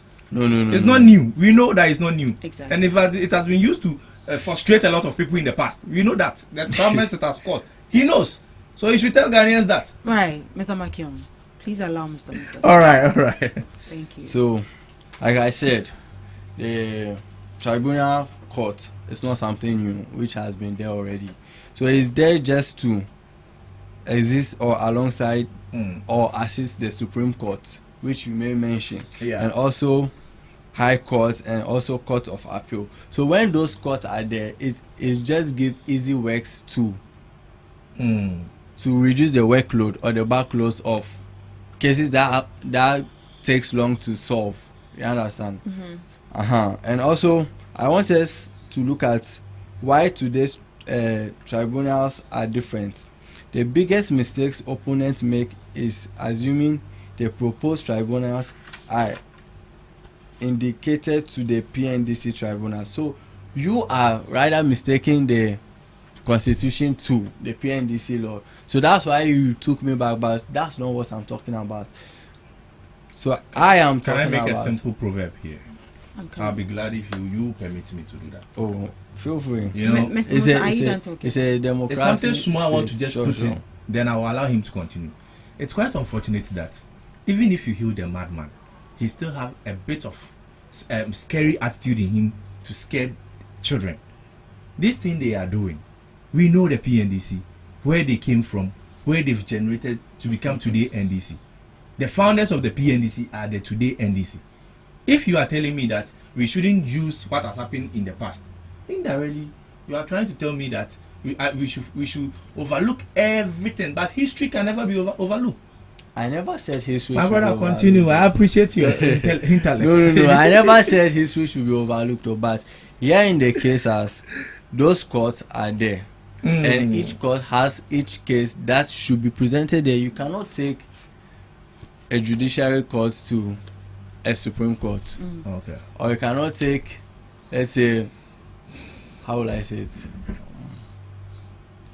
But every court has its own case it should be presented, so that there will be easy verdict or easy passing of laws. Right. And also, why today's tribunal are different, because the biggest mistake opponents make is assuming the proposal tribunals are identical to PNDC. And I'll give you the facts. Under the 1992 Constitution, as part of, they are also part of the judiciary system. It forms part of the judiciary system, and also subject to judicial oversight, and also under Act of Parliament, rather the military descripts. So all this, I don't see why you people should be fighting or saying that if we pass it, it won't favor us, because you people know that we are threats to you guys, and we passing it will not favor you people. Because look at Chairman to me. If he's been taken to one of the tribunal courts, automatically he's going to jail. He's going to jail. Yes. On what basis? There's no. You've not given him fair as hearing. Long as so indirectly you want to use all the evidence tribunal shows courts that to intimidate people. That's that what you were saying. No. That's what you are not going to give people fair hearing. Right. Let me ask this question. Is that the nation we are building? Let me ask this question so he can clear. Why do you think that when with the case of Chairman Wontumi, when it's being taken to a tribunal court is going to be he's going to be jailed, just as you mentioned? Is it because we should believe what the minority is saying, that this is a true boycott, which is going to be full of party loyalists, they are going to be used to intimidate the opposition? Should we believe it as such, unless you have a better explanation to that? Well, I cannot say much on it, but let's just see how things stand. But all the evidence points that definitely he's guilty. But if you can't say he's guilty now, I'm even surprised. No court has intellectuals have sat down and have not no court has actually. You see, the MPP, allegedly. You sit here, you just claim anything. No, the MPP. If I mentioned that, by now I would have been arrested by the national security. That is what they do. Do you have any facts intimidation that he is guilty? Do you have any facts that he's guilty?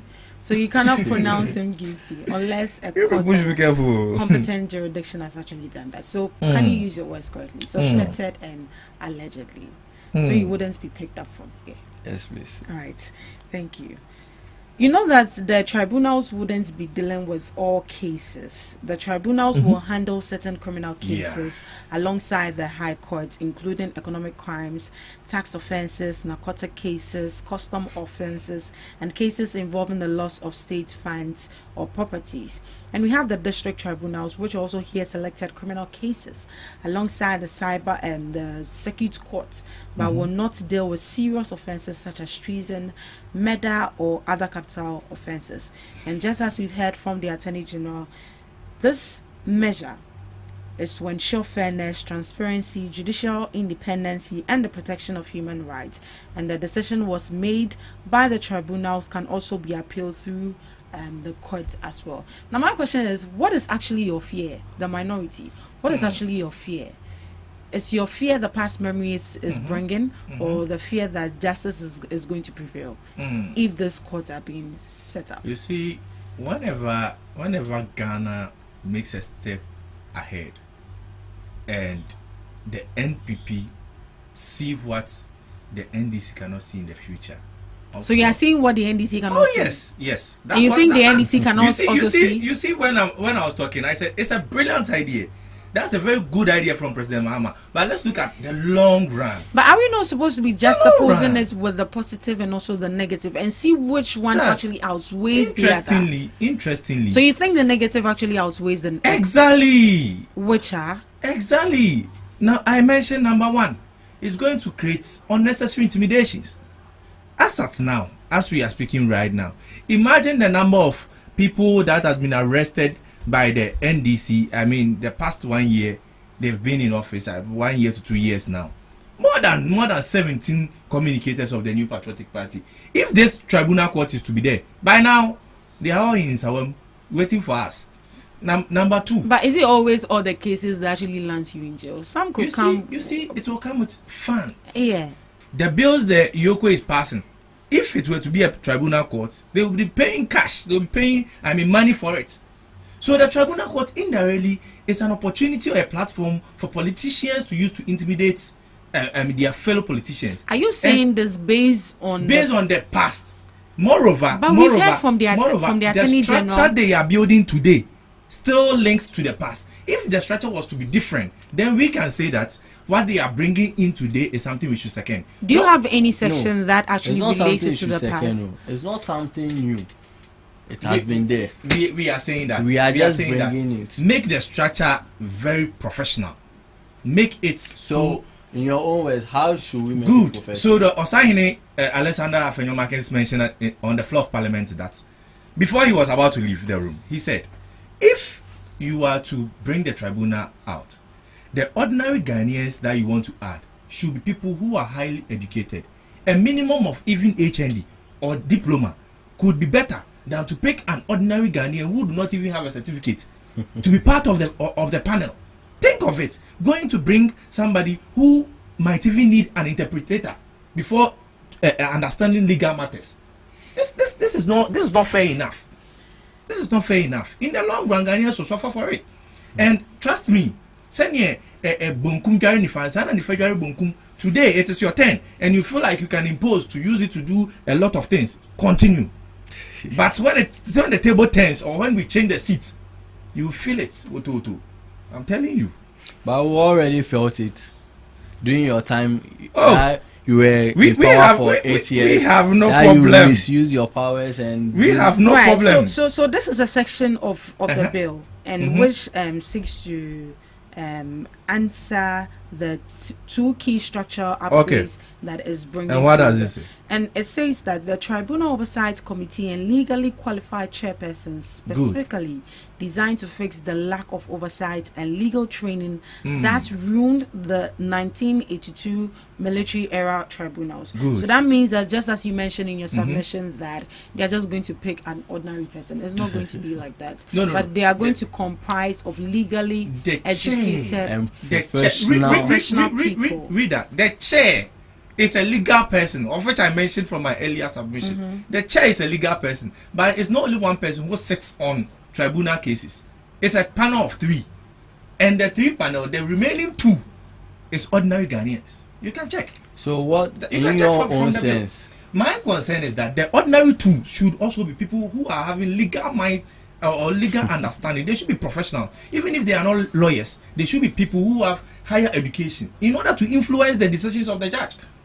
It's as simple as that. But if you tell me you are bringing in 2 ordinary Ghanaians because the word ordinary means anybody, you are indirectly creating more harm than good. Right. So the Oversight Committee is composed of a broad mix of independent legal professionals and civic leaders, representative from the Judicial Council, officials from the Office of the Attorney General and Ministry of Justice, commissioners from the Commission on Human Rights and Administrative Justice to track human rights, representative lawyer organizations, and members of the National House of Chiefs and 2 non-lawyers for civic perspective. So this addresses what you. That's where the problem lies. The 2 ordinary. We the New Patriotic Party understand how legal matters work in this country. You cannot mention law without mentioning NPP. So we understand how legal matters can be so controversial and so difficult to handle. Even professional lawyers are finding it difficult to handle cases within a shorter period of time. How much more ordinary person? Or the fiancé, at the end of the day, will put people's parents in the tight corners where they cannot, be comfortable. Right. So, do you agree that there are some cases that shouldn't actually be in court? What if this is the tribunal seek to actually address such of these cases? Yes. And some other family issues which shouldn't even be in there. What if the tribunal is actually there to sort out these cases? Let me take this opportunity to say a very big thank you to Antenna and her colleagues. They are doing a very great job. Indirectly, cases like that should be held by the tribunals. I understand. Yes. You see, I said something earlier on that Ghana, based on our history and based on what has happened in the past, it's quite unfortunate that people are not comfortable with this whole tribunal thing. Moreover, because of the past. Yes, because of the past. Moreover, we can't clear our history. We can't do away with the history. Then what can we do? Let's create more courts, even if they are specialized courts for matters like that. You know, sin can never be. We cannot put sins on the same scale. Moreover, some crimes are heavier than the other. Do you get where I'm coming from? So if you are telling the ordinary Ghanaian that you want to use it to settle basic matters like taxes and those things, it's a very brilliant idea. Set up a tax court. That court is there to handle taxes. Set up we have a lot of courts.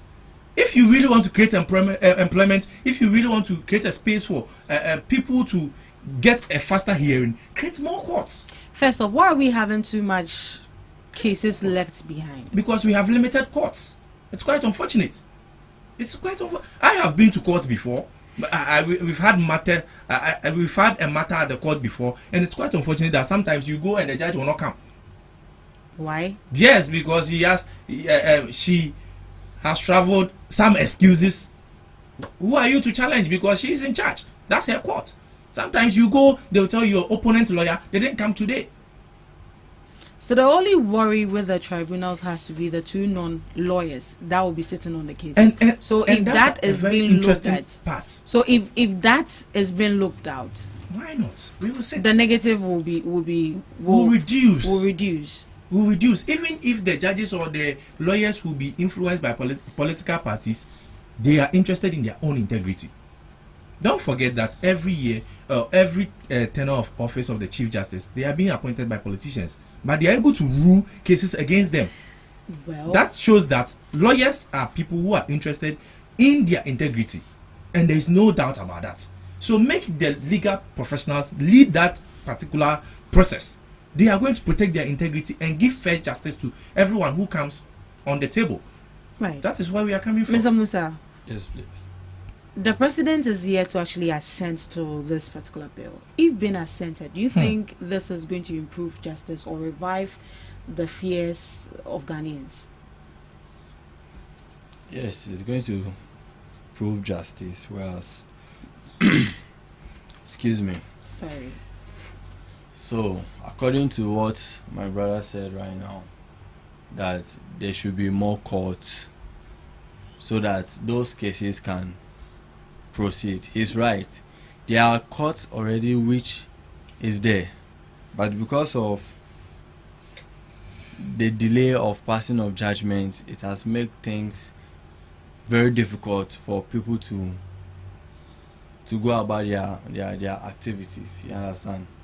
So for me, the courts are there. It's just putting the right people at the right place, and when the president passes those laws, it can be very, very beneficial to us as Ghanaians. Right. We keep saying that, we keep hearing that this is going to revive the fears of Ghanaians due to the memories and what's the experience in the past. Don't you think that it's high time to educate Ghanaians on how the new structure is actually going to take place? You know, I mentioned earlier on that there's no way it's going to be erased. You see, families are into poverty today because of some judgments that were made by the tribunals. You can say it has been over 2 decades to 3 decades now that the tribunal was actively participating in our legal matters. But the wounds and the problems this tribunal has caused hasn't been erased. The problem hasn't been solved. We are not there yet. So where do we start from? Interestingly, we are saying that, you see, I said that the former president is a long-sighted and a vision man. He knew that one way or the other, this particular thing will come again. So we are not interested in bringing this whole tribunal thing to create the trauma again, but rather creating the courts to the lowest level and creating more specialized courts to solve the problem. Today, if the NDC want the betterment of the country, then there is no need for you to create a tribunal court. Create more courts. Create more courts. That's where we stand now, and that is what we will keep insisting. create more courts to solve the problem. If you want the problem to be fast track, create more courts. But if you want us to be a state where our legal framework can be distorted by politicians, then let's go by the tribunal. Don't forget that I said 2 people are going to advise the judge to make decisions. And trust me. But the judge should know better because he has the legal brains. He has the legal brains, but the 2 sitting there are equally powerful like the judge. You can watch how even the foreign countries use their tribunal system, especially when matters like tax or penalties when you cross traffic light and those things. The ordinary people have so much influence on the judge, and these are 2 people we are taking from the ordinary Ghanaian. So it's not going to be easy for a judge to say I'm overlooking or I'm over understanding what these 2 people are saying. One way or the other, you'll be influenced, which is not going to help us. Right. Dr. John Kwapon, Director of Quality Assurance and Institutional Effectiveness, he has raised some concerns about the reintroduction of the tribunal court, citing negative memories associated with the system in Ghana's past. Speaking on the debate surrounding the recently passed Regional Tribunals Act, he said his recollection of tribunal courts were not positive ones, making the return of the system a matter of concern. He explained that if the tribunals were to be operationalized, there was a need for extensive public education on their mandate, processes, and safeguards to help address historical perceptions and rebuild public confidence. So what he is asking for, that there should be an education as to how the process is going to go about, so that when you see that the court is actually deviating from their mandate, you can call them to action. So that is what he is the concern he is raising. If this government is a listening government, they should have even allowed Ghanaians to decide on this thing.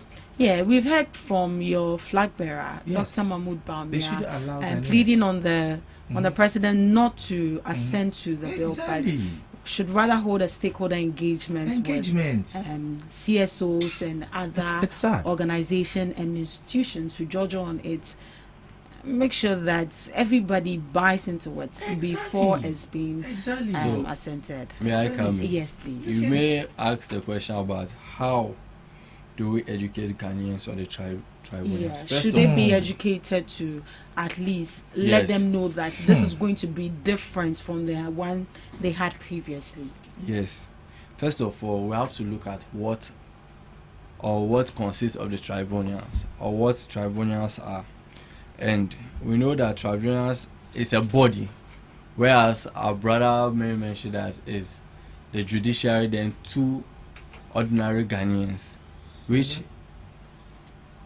is set up by law to hear and decide specific types of cases. They didn't say one specific types of cases. They are meant to provide justice more quickly and effectively. So that's when we have the various courts, so that cases that you were not here, I mentioned earlier that cases that have taken 5 to 6 years or more than should be brought down to the tribunal court, so that they can be solved, and incoming cases can either reach. I won't cut you off, but let him finish, please. Okay. Can either reach to the top, because if those cases that are there, people cannot seek justice. You understand? And also, looking at how or the past things are done, people are afraid because of military rule. And if you are under military rule, you don't have the right to come out and say this is what is happening. And our tribunals new in Ghana? No. Tribunals are not new in Ghana, because no Ghana has had tribunals before. Under the 1992 Constitution, the old public tribunals were integrated into the regular judicial system, and today most cases are handled by the court. Right. So supporters of the law argue that the tribunal system will help improve the handling of cases, while critics remain concerned about its potential impact on judicial independence and fairness. So all what the minority is actually crying about is, hey, if you people are bringing this court and you introduce these two non-lawyers to the panel, that means that they will come for the opposition party. I think that is equally part of your worry as well. Oh, yeah. That means that the judiciary is not going to be independent and fair as well.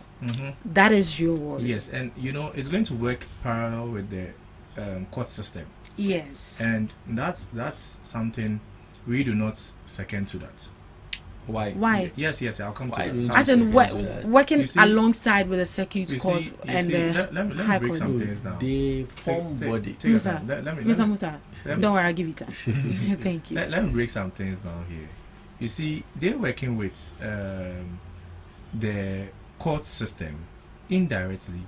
If we do not get a good panel, that means all the time our laws in this country are going to be distorted. Because we use proceedings, we use past records in courts, and the same thing is going to happen in the tribunal system if that's the case. So imagine some cases are not treated fairly, and we say this is a tribunal system, this is how we do things here. We will end up causing conflicts between the tribunal system and the court system. Therefore, if we want the right thing to be done, let's find a way to merge it. And the easiest way to merge it is by letting all tribunal leaders be legal professionals, so that they will be under the court system. They can report directly to the Chief Justice. Currently, the tribunal bill they are passing, the Chief Justice is still the head. Yes. But majority of the members in the tribunal system, if you read, do not report to the Chief Justice. Who do they report to? The two other people there, non-lawyers. The non-lawyers, and if we set any, are they going to be the ones to report to the National House of Chiefs? Exactly. You've mentioned that. No. Take your time. And if we set every two tribunal courts, meaning we are going to get 4 non-lawyers and only 2 lawyers. Now, if we just keep multiplying the numbers and see, if we have 1,000. We are talking about 2,000 of the people sitting on the panel who are not lawyers. This is serious. This is serious. We should rather make a system that will make everyone comfortable. If justice is coming, you are bold and confident in it. We do not speak against justice. We are not against the idea of bringing it back, but we are saying sit with the ordinary Ghanaian, convince them, let them understand your new vision, and we will applaud you for that. Moreover, make it comfortable for everybody to trust the process. So that we know that tomorrow, if you call me as Auntie James McKeown to go and sit there, I know that I'm safe. The people there are well trusted, not NDC food soldiers that have been employed there. Exactly. So it should be transparent. Yes, because even if we go by this law and the president has sent the law, that means if the other 2 people are politically influenced and they are the NDC people, one day they will go and other 2 people too will come, who will be maybe MPP people, and would that favor you? Think of your future, my brother. Would that favor you? I know that my future is very safe because under His Excellency John Mahama. But he's not going to be president forever. No, but you see, even if your dreams come true for the third term, you still die one day. Reason with the Ghanaians. That's why it's not him. If we look at our second topic, that we'll be discussing very soon. It is the people who want it because of what he has done. Interesting. And I want to say a big thank you to His Excellency for the good work. So we can see when he came, they have stabilized the economy, and right now Ghanaians are even proud to say they are Ghanaians. First, under your leadership, people were even shy to say I'm a Ghanaian because of what? Because of the debt they placed Ghana in. So right now, even if Mama leaves, there's money that these people can say they have. Meanwhile, it's not them. I see, Musa. Can you give me some few minutes to conclude things on this particular Let me ask another question. Okay, sure. Then I'll give you time to conclude. Okay, sure. So on the floor of Parliament, we saw the minority boycotting this whole passage of the bill. Does that reduce public confidence in the bill already? The certain majority of the NPP members of Parliament are intellectuals. They are highly educated people. That's number one. Oh, among the 87 or 88 people we have in there, majority of them are elites. That's one. But I don't agree with you. Oh, I'll come to that. If you don't agree, that's your own. You didn't take them to school, so you have to get where I'm coming from. Number two, majority of them are lawyers. Then let's look at it from this angle. If legal professionals, including our minority leader, who is a long practicing lawyer, also says, I do not second a bill that is being passed, then you should understand that even if lawyers are not even comfortable, how can ordinary Ghanaians be safe and comfortable about this? You see, sometimes we always force things on people and end up face the consequences by ourselves. If somebody says he's not happy with this, agree with the person. They could have made things so easier by setting the minority down, going on terms and conditions with them. Do you know that a committee was set on that before it even came to Parliament? Yes. And funny enough, the committee was having MPP members on that committee. And I think the committee also agreed to it. They agreed. Yes. But ask yourself, what did they agree? That is what the concern is.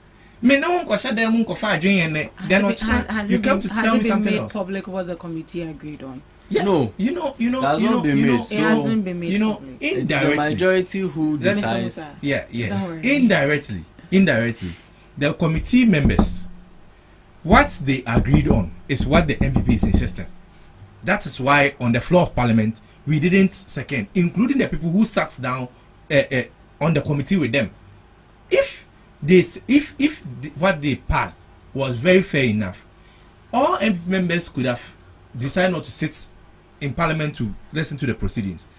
Those committee members could have also sacrificed that. Oh, we were there, we understand what they are bringing, so let's second what they are saying. So the people on the committee could have encouraged, or let me say, convinced the rest of their other colleagues. Exactly. Right. But they didn't. Right. You can come in now, Mr. But do you know that, or do you understand the word majority? So no matter with the larger numbers, that is the intimidation. So then you are not. So whether you agree, whether you agree or not, since we have the larger numbers, then you are not practicing democracy. You are imposing. That's what I mentioned earlier on. Right. They are imposing the bill on us. You see, thanks to my researchers. That's why I mean they've done a very great job for us to understand where we are. That's why in Parliament last week they were like, with or without the minority, that bill will be passed. With or without minority. Yes, because now as it stands now, there's a whole lot of concern, and even the CSOs have even raised their concerns already. So I think it will be fair if the president will just take his time. The last time a bill was imposed on Ghanaians, which was e-levy. Of course, I was going to say yes, that e-levy. I said that this morning. I'm coming. And the COVID-19 time, it was imposed on us. I don't see why they should. I'm coming. He has admitted. I'm coming. Yes, that's why I brought it up. I know that it was imposed on Ghanaians. Were you happy about some decisions? Yes, I'm coming. Some decisions are for the better future of the country. Moreover, the benefits of this COVID-19 levy and the benefits of this particular e-levy, these people came to enjoy some. Which people? But what did you see? We never enjoyed anything. We were living in a country, we were living in a country where at a point in time, even gloves for nurses to work with were very difficult to provide. Yes, our health system was really suffering. Because you people were not paying the nurses. We were living in a country. I'm coming. I'm establishing a fact. We were living in a country where people were not, majority of Ghanaians were not paying taxes. And we realized that over 1 million Ghanaians are into this electronic transfers. Why don't we strategically use some ways and means to get some taxes from this electronic transfers? It was a brilliant idea. Just that since they were having equal numbers with us, or a similar number with us as a majority, they tried as much as possible to fight it. But even with that, some of their members supported the idea because they realized that it was a brilliant idea that is going to save Ghana in the long run. Today, the idea they are imposing on us, none of our people are seconding to that. Even if they had only one member of Parliament from the MPP side seconding to what they did, they would have appreciated that. Some of the ideas that you are talking about, because we are dealing with facts. Because talking about you saying that we enjoyed some. I don't see what benefits I enjoyed. So what will you talk about the toll gate? So initially I mentioned and I was telling you that even gloves was difficult. We were using the COVID levy to provide all those things. All right. Moreover, Ghana was in huge debt. Huge debt. So it wasn't our fault to create COVID-19. COVID-19 wasn't from us. All right. That's COVID wasn't from us. So we had money. We needed to borrow for the betterment of the country. The money WHO gave you guys, what did you And you think it was enough to save Ghanaians? Do you know what was happening? All right. Imagine people were dying under your tenure as a president. You do everything within your capacity to save them, unless you don't care. Right. See, then this issue let us face reality. People die under your tenure, not right. like dying, this issue let us face reality. Because of the I suffered under your guy. Don't worry, you'll be fine. Your feelings to distort the message out there. Don't worry. We want the betterment of the country. Musa, you'll be fine, okay? You'll be fine. You yourself, right? Looking at how you are right now, previous, you can see that you are even enjoying more than we. That we don't have money. That we don't have jobs. That's over 9,900. All right, over 9,000. All right, gentlemen, let's get back to the issue. Let's get back to the issue. Let's get back to the issue. Yeah. So it looks like a whole lot of people or individuals are not happy about the bill of the tribunal courts, whereas others are calling for the president to strengthen the existing courts and create specialized courts rather than introducing the tribunals. Yeah. The reason why they don't want it. You can conclude on the issue of tribunals so we can jump into the next topic. Well, for me, I can say government should pass it because it's already been passed. So yes. Right now the president will have to just assent it. Yes. And so he won't do that. He's a listening president. Yes. Yeah, he won't do that.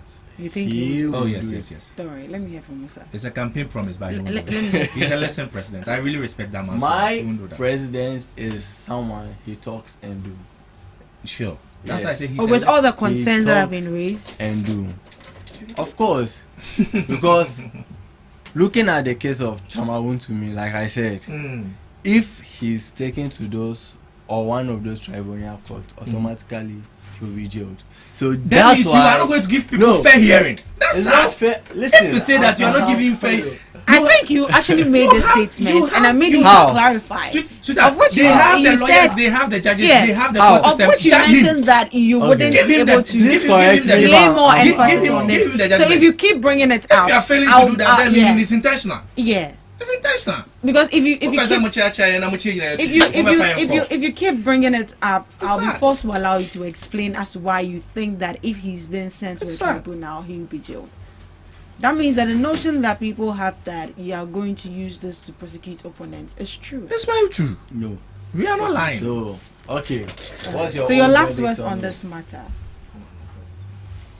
So what's your own verdict on it? I want to hear from his side. You want to hear from his side first before I can give my verdict on it. You see, thanks to intellectuals from the MPP, and I always say they see the unforeseeable things that the MPP and the NDC can't see for Ghana. We think in the long term. President Akufo-Addo saw this in 2002 when he was Attorney General. And he changed the system. Now they've sat down. They want to bring the legacy of the man so down that even this thing that he saw in the long run, you want to just change it. Changing it for no betterment. What's legacy? We are advising you that do it the right way. Do it this way. They say no. Now what's one the that is not the case. We are buying into the idea that is a good idea. It's going to reduce whatever you are talking about. Do it this way to make the work simple for Ghanaians, for them to trust what you are doing. That is what we are saying. Already Ghanaians trust us. That's why they voted for him. Majority of Ghanaians who have come out so far as at now, since the bill was passed, are not happy with it. Simple majority are not happy with it. If you really believe that you are coming to serve Ghanaians and you are coming to work for the good people of Ghana, then do our bidding for us. Right. It's as simple as that. You've heard from him. So I'll give you 2 minutes to conclude. Well, for me, I'll just say the tribunal should be passed, which has been passed already, so that whoever that needs judgment should be judged according to the Constitution of the 1992. and then also get the necessary treatment that needs to be done. So that's my say on it. You've heard from him. Whereas we've also heard from the majority leader laying emphasis on it that, Ghanaians, don't be worried.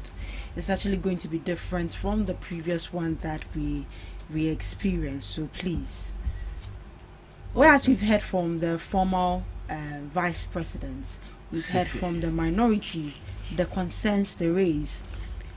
And a couple of CSOs are also coming up to raise their concerns. Legal practitioners are also coming out to raise their concerns as to why the tribunal shouldn't be passed. It has been passed. As to why President John Dramani Mahama shouldn't actually assent to this particular bill, but should rather hold a stakeholder engagement, bring all the institutions on board. Let's hear from them. What can we do better to this bill? What can we take out?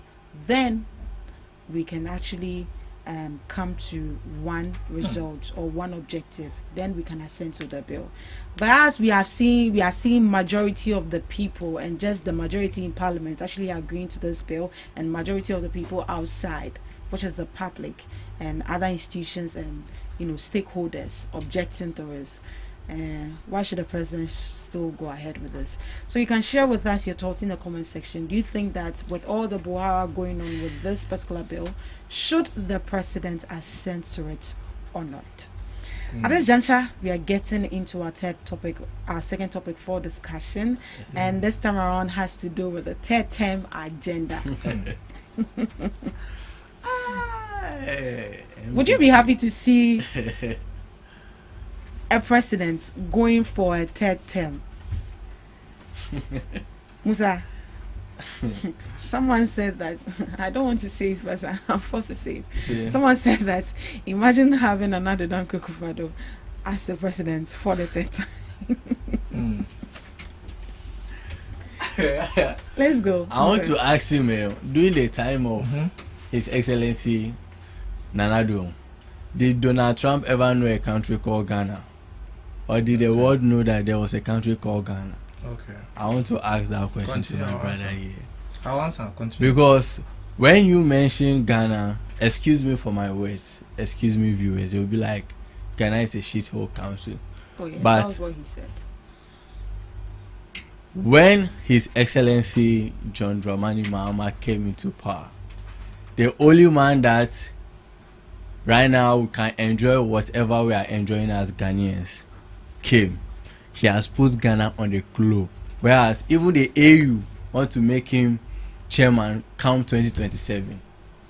And if you say your president when he was in power, what legacy can you boast of that he has left that Ghanaians can remember apart from the free SHS? Even that free SHS, I don't see the need. I don't see the need of it. You didn't benefit from the free SHS? I didn't benefit from it. None of your siblings did? None. Because that is waste of time. You go to school how many months? 2 months. You sit at home 3 months. That one you sit and your head all will die. So what's the use of it? Please, can you tell me, my brother? What legacy as a patriotic person of the NPP you can boast of? Don't go away from the microphone so we can hear you. Are you done? Oh yeah. I'm not down for now, but I'm putting that points to you. Right. Okay. Makion, why are we having the discussion of a third term for a president now? Okay. Why? What actually emerged it? Before I will even come to your question, let me say the good Lord who saw Nanado from infancy, protected him, made his dream came to pass, should still guide him and give him long life. People think presidency is just like class prefects. Even with class prefect that you write names of talkatives, you have to be smart because not all names are allowed to be written. Why? Oh yes. That is it's as simple as that. Let's look at it from this angle. President Akufo-Addo. Let me read something for you to hear. When you read about President Akufo-Addo, one interesting thing about him as a president or the former president, it says the former Ghanaian president Akufo-Addo received several international awards. I'm continuing. Including African of the Year 2021 by Forbes magazine. This man is not a president we should, underestimate his achievements. Moreover, he has been someone who has listened to the poor and the cry of young people who were hopeless. This man is the first person to let education come to the lowest level, such that majority of homes who didn't see graduates for the first time, that's SHS graduates for the first time in their family, enjoy that. And the sad thing is that the NDC strongholds we all know in this country were the highest beneficiaries of his projects. It's quite unfortunate. Is it based on statistics? Based on statistics, majority of people who went through the free SHS and enjoyed the most from the basis of being first-time graduates in their family were people from the I don't want to mention regions for anyone to feel uncomfortable, but if you're a listener, you know where I'm coming from. It's quite unfortunate that our colleagues sit here and say 8 years was just ruined and Akufo-Addo does not have any achievement. Today he has hospitals he has built. That we are pleading, we Ghanaians are pleading with you, President Mahama. When you go and tell him that President Mahama, Ghanaians are pleading, check on social media everywhere, that the hospitals Akufo-Addo built, they are done. The bungalows are there, the ACs and everything. There was a viral video recently. I don't know whether you saw it on the media. One hospital, even the ambulance there is ready. Is that for military? Good, you've mentioned one. Even the children's hospital. Which one? The wager. Yes. Have you heard the controversy surrounding that as to Thank why? you. That's what I was about to say. I will come to That's that. what I was about to say. Including the military hospital. Yes, I will come to that. But fast track process. That's why you're a government. If does he actually have the power to fast track these irregularities? Listen. We voted for change. The general Ghanaian citizens said, okay, this is what is happening and we are not happy with this particular system. We've changed. Come and deliver. Now, we do not expect you to use 4 years to do that work. If you really want to solve problems, then do it within the shortest possible time. Do it within the shortest possible. Ghanaians know and can pinpoint some of the greatest achievement by His Excellency the former President Akufo-Addo. Great interchanges in Accra here. Go and see the Akwaje interchange. Great achievement by this president. But you sit here and claim as if he has done nothing.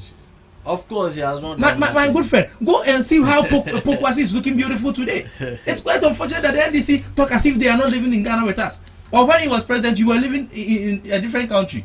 You see, we shouldn't do that.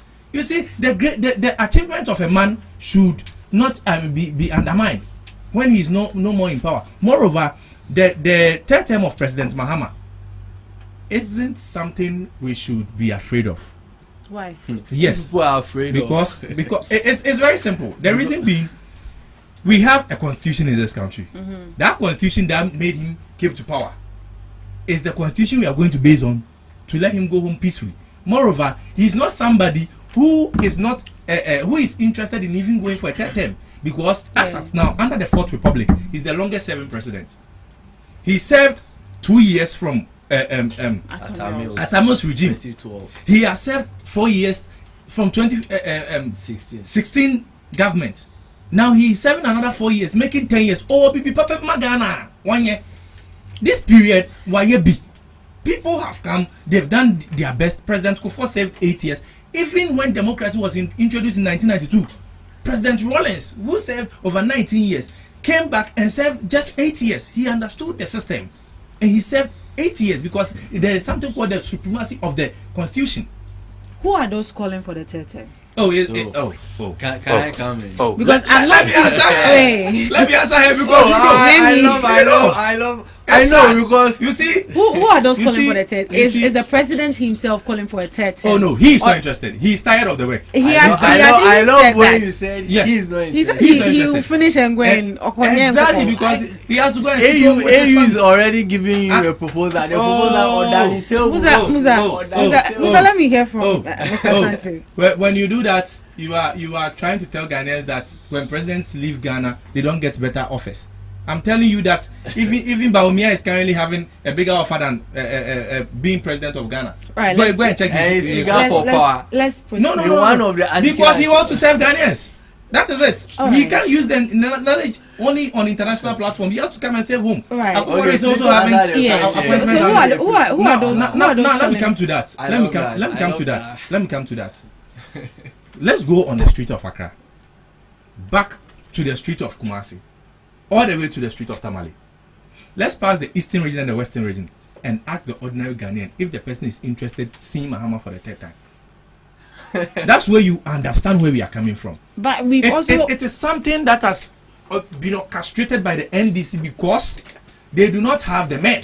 But have you seen If President Mahama leaves today, who is coming next? Mr. Sante? It's a fear. I can give you names. We have Mr. Musa, please. But have you seen any NDC communicator or any NDC politician coming out that they want President John Dramani Mahama to go for a third term? Have you? Oh, this whole thing started immediately he won his power. Oh, yes. By who? Oh, because as it stands you now, see, they are just speculations, but we good. don't have a specific individual who are saying that. And they are the people within their own caucus. You see, they are. How well are you that? How well do you know that they are the yes. people from Yes, this you see, caucus? right do you now, have any videos? Right now, even my brother here is claiming, saying that Ghanaians are interested. But this is not something Ghanaians are interested. He is imposing on Ghanaians. John Mahama, their attitude of propaganda. Has Musa Danko done a survey on this particular one? I don't think. No, when it comes, I'll let you know. It's quite unfortunate that the NDC always brainwash people and let the general public feel like this thing, this is what everyone is saying. Meanwhile, it's not so. For example, what we were just talking about, this tribunal thing, they are making everyone feel like this is what Ghanaians want. But that's not the case. That's what they want. Indirectly or directly, I can tell you point blank that Ghanaians are not ready for a third term. And if they want to try, the constitution says that we should let Ghanaians vote. 40% of Ghanaians should turn out. That's the proceeding to amend the law. 40% comes out, and out of the 40%, we expect 70 to 75% to vote in your favor. And I'm telling you, you cannot get that thing. If it were to be easy, or it were to be easier, the MPP would have changed a lot of things in the constitution. But we rather created legislative instrument to guide some of the things that cannot be easily done. This should tell you that the presidency for a third term is not a child's play. Even today, we have people in the NDC who are also coming out and have declared their intention to run the presidency. So would these people also sit there to say, President Mahama, you are our idol, you are our God, so continue their work? Can't they also do something? We need fresh ideas. In this country, we need fresh brains to lead the country forward. People are there thinking about how to take Ghana to be like Dubai. You are here thinking of having third term presidency. For what? The man is not interested. You people should stop that propaganda. The man is not. The man, I really respect him. He won't do that. Of course, you have to put that respect on him because he's the current president and he has that legacy. So may I come in, please? Oh, of course, you're already in. Okay, sure. Like I say, His Excellency John Dramani Mahama is not the one who wants it. It is the people. Which people? Ghanaians. Even you yourself, that's the mistake. They are assuming for us. So that has been their strategy. Right. Let me come in. Let me come please, in. I'm coming in. I just want to say something. You see, His Excellency John Dramani Mahama, he's the true definition of democracy. For the people, by the people, and for the people. So he came and he has delivered. And even if he leaves, we have capable people who can even live up to that legacy. We talk of the lives of Atu Forcing. We can see how he has stabilized the economy. We talk of our education. Economy. I will come to that. If you want to hear more about it, I will tell you. The artificial economy you've created. Your economy. The only finance minister who World Bank has said that you are injecting too much money into the economy. You are creating artificial deflation. This is the person you are talking about. Oh, come on, man. If I don't take it, they'll come and arrest me. So I have to just hide. No. We don't do such things. We are not like. Hear from you, Mr. Musa. Sure. Are you done with your submission? No, please. Okay, so continue. So, Where was I? You were mentioning them. So I was like, the NDC has capable people that can take after all, that can follow the legacy of His Excellency John Dramani Mahama. When it comes to communication, we have the likes of Karim Adams, who is someone I look up to.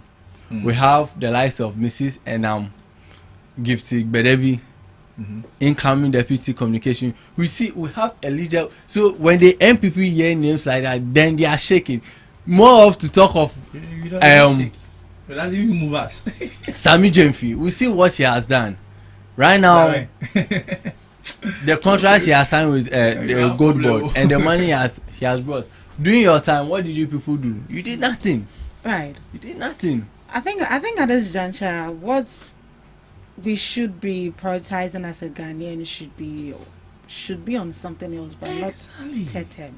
If you ask my opinion, though. It is the people who wants it, not him. And I'm happy you said it. Ghanaians. You are creating that impression for Ghanaians. It's sad.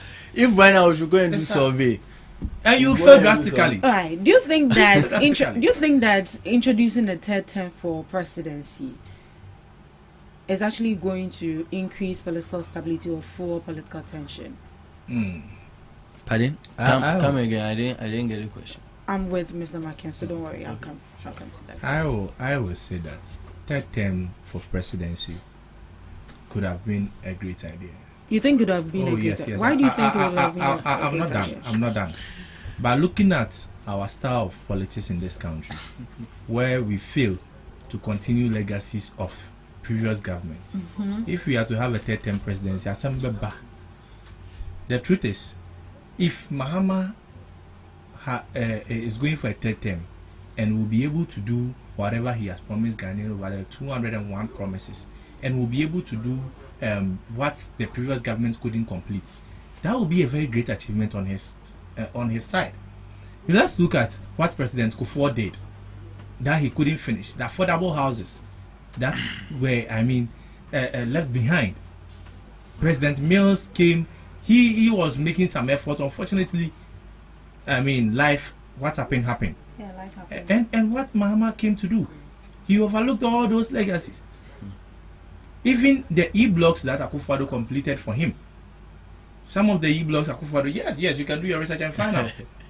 You can't complete everything every day. So you have to understand, you can't complete everything within one day. Some of the things Mahama did, Akufo-Addo came to. Let me take you, Bekwai, Asante Bekwai. Their hospital they are in right now, the municipal hospital, was started 40 years ago before Akufo-Addo came to power. But he completed everything and commissioned the hospital.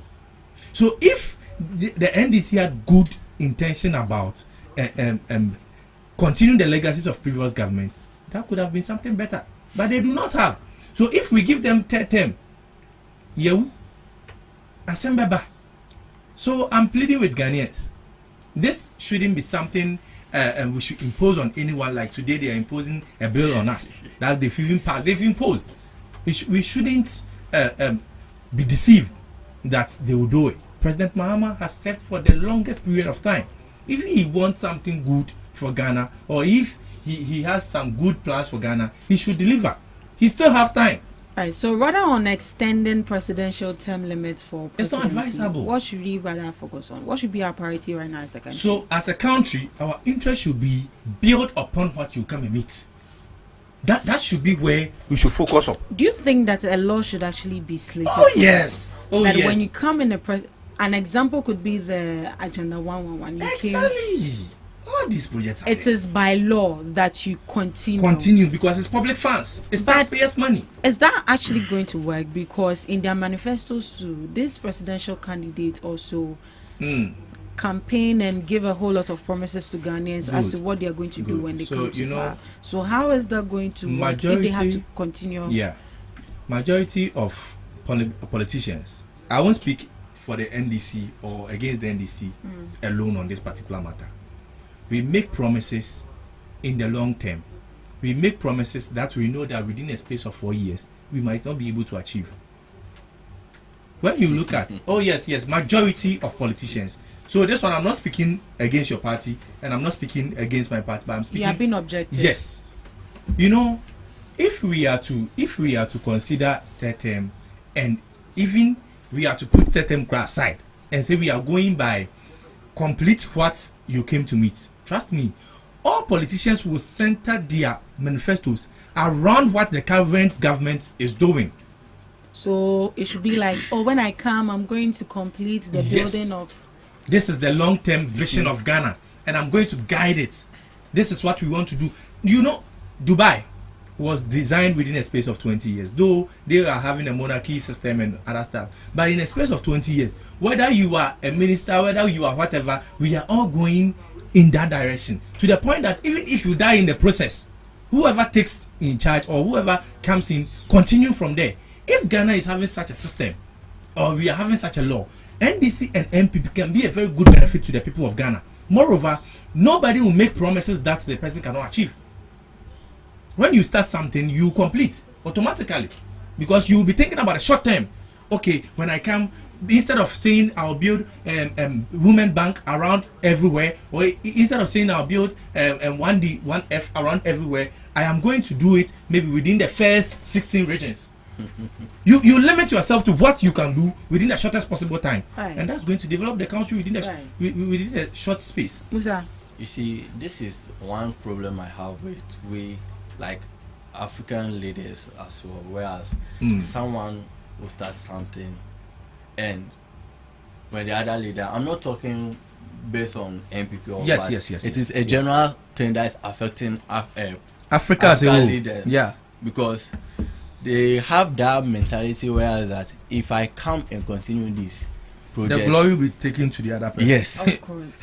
He'll be in their books. Which is very bad, because when we have that mentality, we don't grow as a country, and as a nation. That's why most people say that they are going for greener pastures, and when you go, you see how, like, you can see that the system is working there. It's programmed.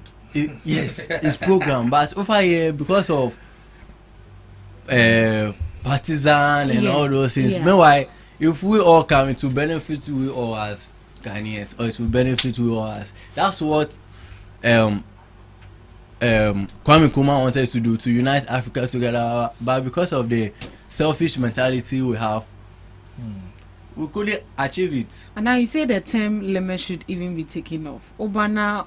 Oh yeah, they are now at us. So you should not say, baby, you do like when should I hear this? They will put you out.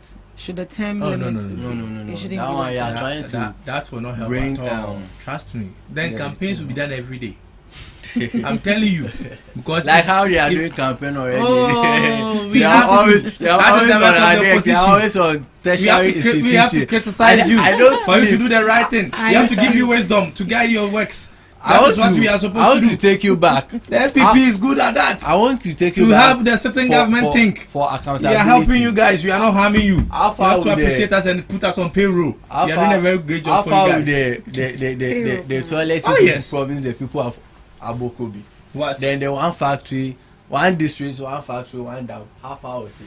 Whatever we said no. We've not been able to do. I want us to like. It's as simple as that. Whatever we said we want to do, and we're not able to do. Now you are in government to do it. No, because the need that's of not what but you said. Mentioned that you need fresh ideas. So they come with fresh ideas. Fresh ideas. Yes. No. So fresh ideas, not to continue the good ideas of your predecessors. Those are not fresh ideas. These are needs. You see. These are needs. These are needs of the people. You brought in a fresh idea like I'm going to make level 100 free for everyone, which is a great idea, and we appreciate you for that. We are thinking of even coming to make the entire university system free. Hey. Oh yes, and yes, it's happening in Germany. Goes to private school. It's happening in Germany. It's happening in Germany, and Ghana can equally do that. We have the intellectuals and we have the masterminds to do that. We came, you know, when NDC was in government, they said, okay, let's make free education partial. So during Rollins' time and those people, when Nkrumah started the free teachers at the northern sector, they also said, okay, let's continue. And they were doing the partial free sector at the northern sector. We said, no, Ghana is capable of doing it. Ghana is aging. Ghana is getting to 70 years and more. Let's do it everywhere. Let's do it now. So if we say we want to take from level 200 to 400 being free, it's something we can do. You can do it. It is possible. Our records are there, and it is possible. Indeed, I like that. Possible. If right now Ghanaians give you guys the chance to come into power again, we will deliver. You will deliver. We will deliver. Our record shows. And Ghanaians gave you 8 years, and we delivered. What did you people deliver? That is your problem. You don't want to accept. Putting us. I'm being a Ghanaian to accept good things. The NDC. Okay, let's talk about the xenophobic attack. Let's talk about the previous xenophobic attack that happened in South Africa. No. If you have to bring that topic on board, you run away today. Imagine if it was under the NPP. Do you think Ghanaians will come back? They'll be like, after all, it's still the same. Go and check the number of people we brought home when COVID happened. Musa, let me go and check that. You think we don't care about our people? Musa, let me hear your conclusion on this matter. This is the propaganda. Oh, any propaganda. Tell us. You conclude. Yeah, let me hear your conclusion on this. It's the only party that has Ghanaians at heart, and we can see it from our predecessors, from the likes of JJ Rawlings, Atta Mills, His Excellency John Dramani Mahama, and even right now as we talk. Last week he went to the Volta region that he has promised that he's doing good roads. You people, when you came, how many roads have you constructed for schools? Okay. How many roads have you constructed? That will be your conclusion. Even the free SHS people are boasting of crap. Even if you go and do survey crap, people will tell you that Nanka, I know like I will not go. Because you go and put plenty people, they fight, like, excuse me to say, like people who are illiterate, they will just come. There were a lot of killings. People, you see students taking knife, killing each other, fighting. But when they didn't bring that thing, people were living at peace. School children were living good, eating good food. But when they came, sardine.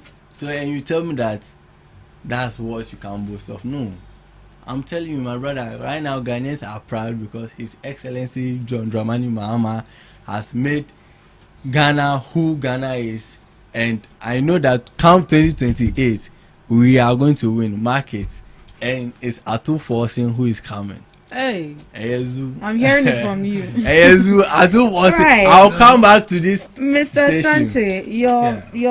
Your conclusion on this matter. All right, so a very big thanks to every MPP member out there.